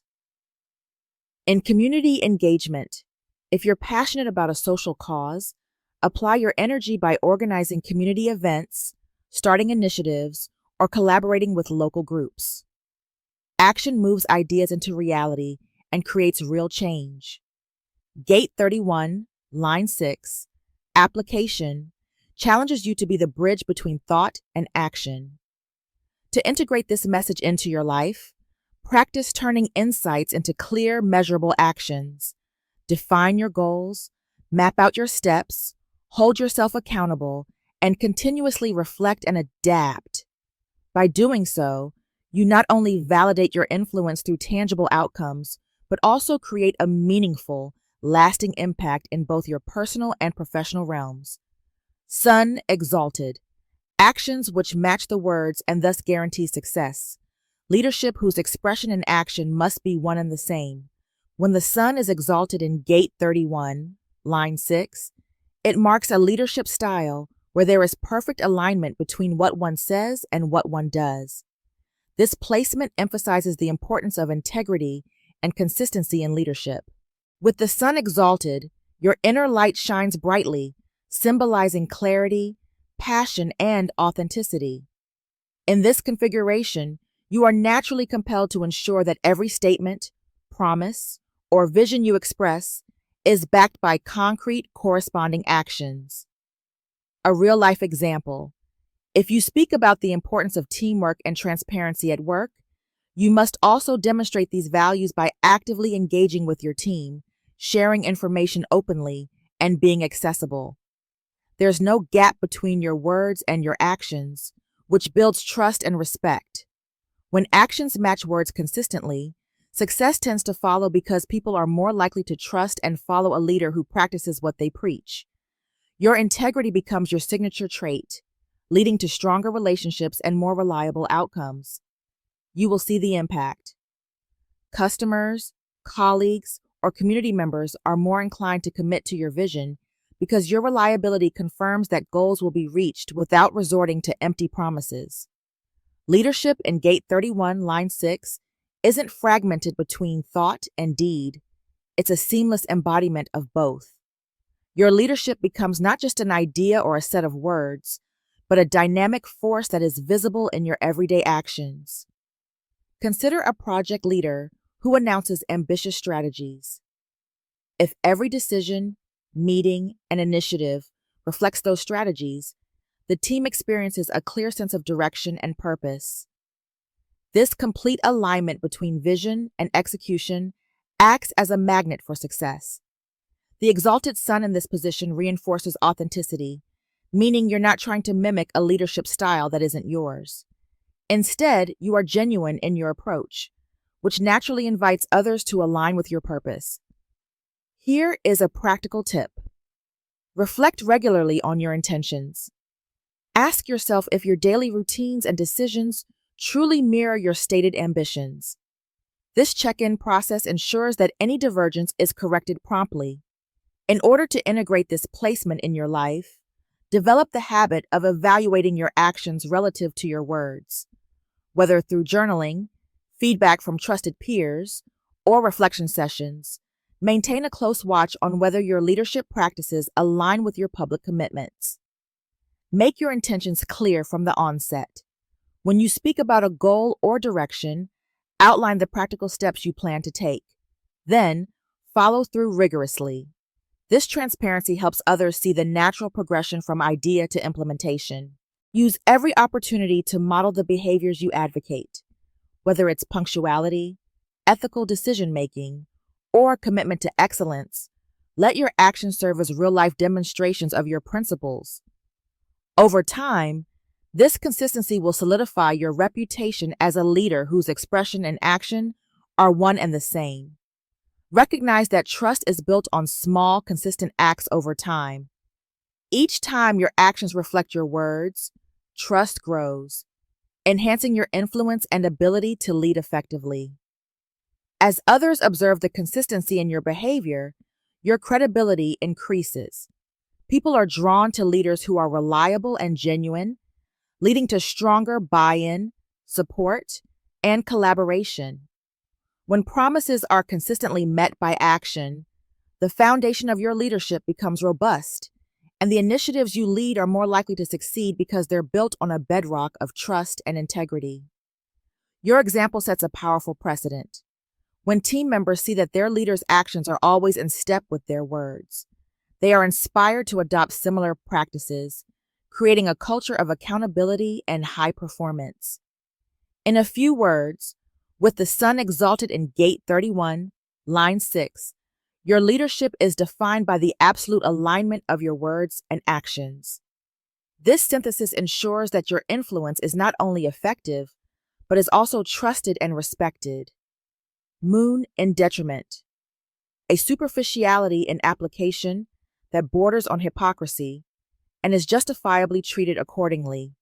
The hypocrisy according to leading in words but not action. When the moon is in detriment in Gate 31, Line 6, it creates a distortion in emotional clarity and follow-through, especially in how leadership is embodied. The moon governs emotional intelligence, receptivity, intuition, and how we relate to others on a feeling level. When in detriment, this nurturing and responsive energy can become misdirected, erratic, or overly self-involved. You may appear emotionally engaged, but lack the inner grounding to follow through with meaningful, aligned action. We have here Line 6, application. This line is about walking the talk.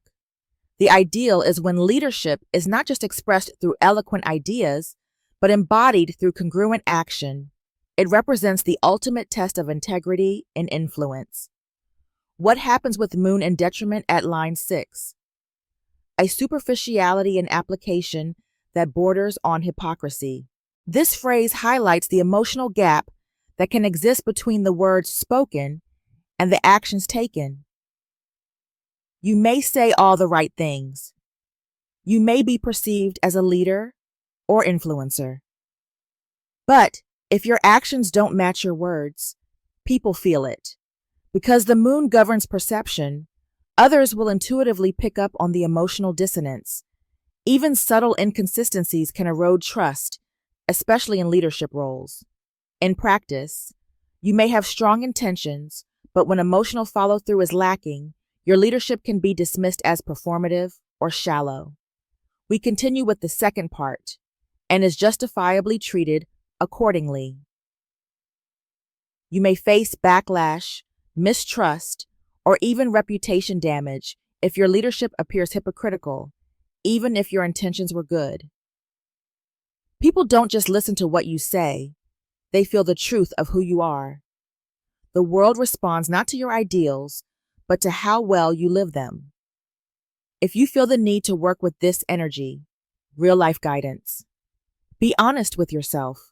Are you saying something you're not ready to commit to? Ask, does this statement match how I truly live and behave? Slow down before speaking. The moon in detriment can lead to emotionally driven or reactive statements.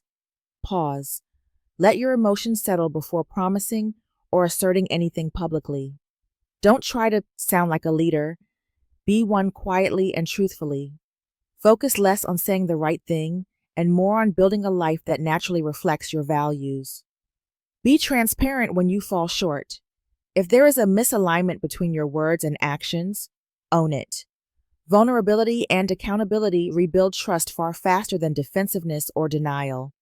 With the moon in detriment in gate 31.6, the challenge is to bridge the gap between expression and embodiment.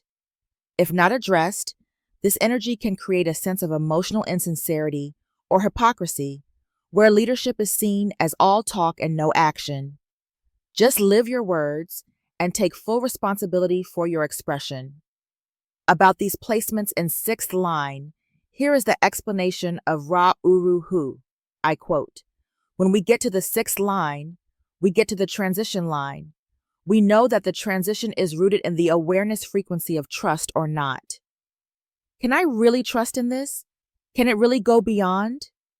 If you are looking at the whole logical circuit, will this leadership provide humanity with a secure future? When you get to the 6th line, you get to the fundamental recognition of limitation. 6th lines get to see or get to experience the limitation in their own process. The 6th line says application. This is not a gate of action. To manifest logic is very hard. You have to go down the talent channel and down the 1858. It is a long process to get to the energy. That is why our collective systems are corrupt. Political parties are looking for money. It is so difficult to get to the energy. This line says actions which match the words and thus guarantee success. The 31.6 says, yes, I can say that, but whether that is actually going to happen is another story. I can transfer that influence, but whether it is actually going to manifest is another story. I don't think it really will. I will have to come up with a leadership, a pattern that is so vital, so essential, that humanity will offer its energy to it. Otherwise, it is not going to work. When it does not work, when the power to actually manifest as doing is not there, then you get the moon in detriment. A superficiality in application that borders on hypocrisy and is justifiably treated accordingly. People who have the 31.6 learn very early in life that when they say, I lead, I will do this, and then they can't because they do not have access to the energy, they then sound like hypocrites. They end up saying, do what I say, not what I do, because I can't do it myself. Because they learn that very quickly, There is a part of them that stands back and says, I am not going to lead anything because there is no guarantee that I am going to have the energy to be able to manifest my program. That is like somebody saying, I'll be the political leader of this party if you can assure me that everybody is going to vote for me and I win. Otherwise, I do not want to be the leader. I mean, why should I be the leader of this party when I can't win and actually influence society? Why should I be the leader of this party if all I can do is to talk when I won't be able to do anything about it? I won't be able to show that it really works. The joke is that the 31.6 goes to the 33.1. It goes back to retreat. It goes to the abstract process. The first line of the gate of retreat is avoidance, which is all about sitting there and going through this process of withdrawing so that you can reflect on it. The 31.6 is saying, what I would really like to be able to see is that if I am the head of the party, everybody votes for me, and then I bring in this program and we actualize it. Then I can sit over here in the 33rd gate and I can look back at it and say, yes, based on experience, I made a real contribution to society. Puffing the horse before the cart is the whole trap in the collective process. Don't expect these people to lead you unless they have a chance to get everything. If they do not have a chance to get it all, if they can't win and direct, they are not going to be in such a hurry to lead at all. End of quote. Now let's move on to a different perspective to see how the 31st gate sustains or communicates the purpose of life through the crosses of incarnation that are established when the conscious sun is placed within the 31st gate, 31st hexagram, right angle cross of the unexpected 2, consisting of following gates, 31, 41, 27, 28. People with the inherent power to attract the collective's attention, who become our unexpected leaders or heroes. Their nurturing influence is discovered and acclaimed in the midst of the unexpected. You carry the energy that is likely to land you in a place of leadership rather unexpectedly. It will seem to come from nowhere. Suddenly you are in the limelight, or at least holding things up. Be aware that you have this energy, and at some point will be thrust into a lead role. Get ready to take on the responsibility, for this is why you are here. Juxtaposition, cross of influence, consisting of following gates, 31, 41, 24, for naturally influential and consistent people who intentionally use their mental processes, new experiences, and memory in order to persuade others. You have the energy to be very influential with others because you have the energy to be persistent. This is the design of an agent, advisor, or architect because you will go over the processes repeatedly until you reach your goals. Your ability to influence combines your interpersonal skills with a quality of leadership. You will wish to lead and influence others to follow your way. Left angle cross of the alpha, consisting of following gates, 31, 41, 24, 44. Powerful leaders who impact others by resolving issues of survival on the mental plane. People look to for practical solutions that secure the future. This is the cross of a leader.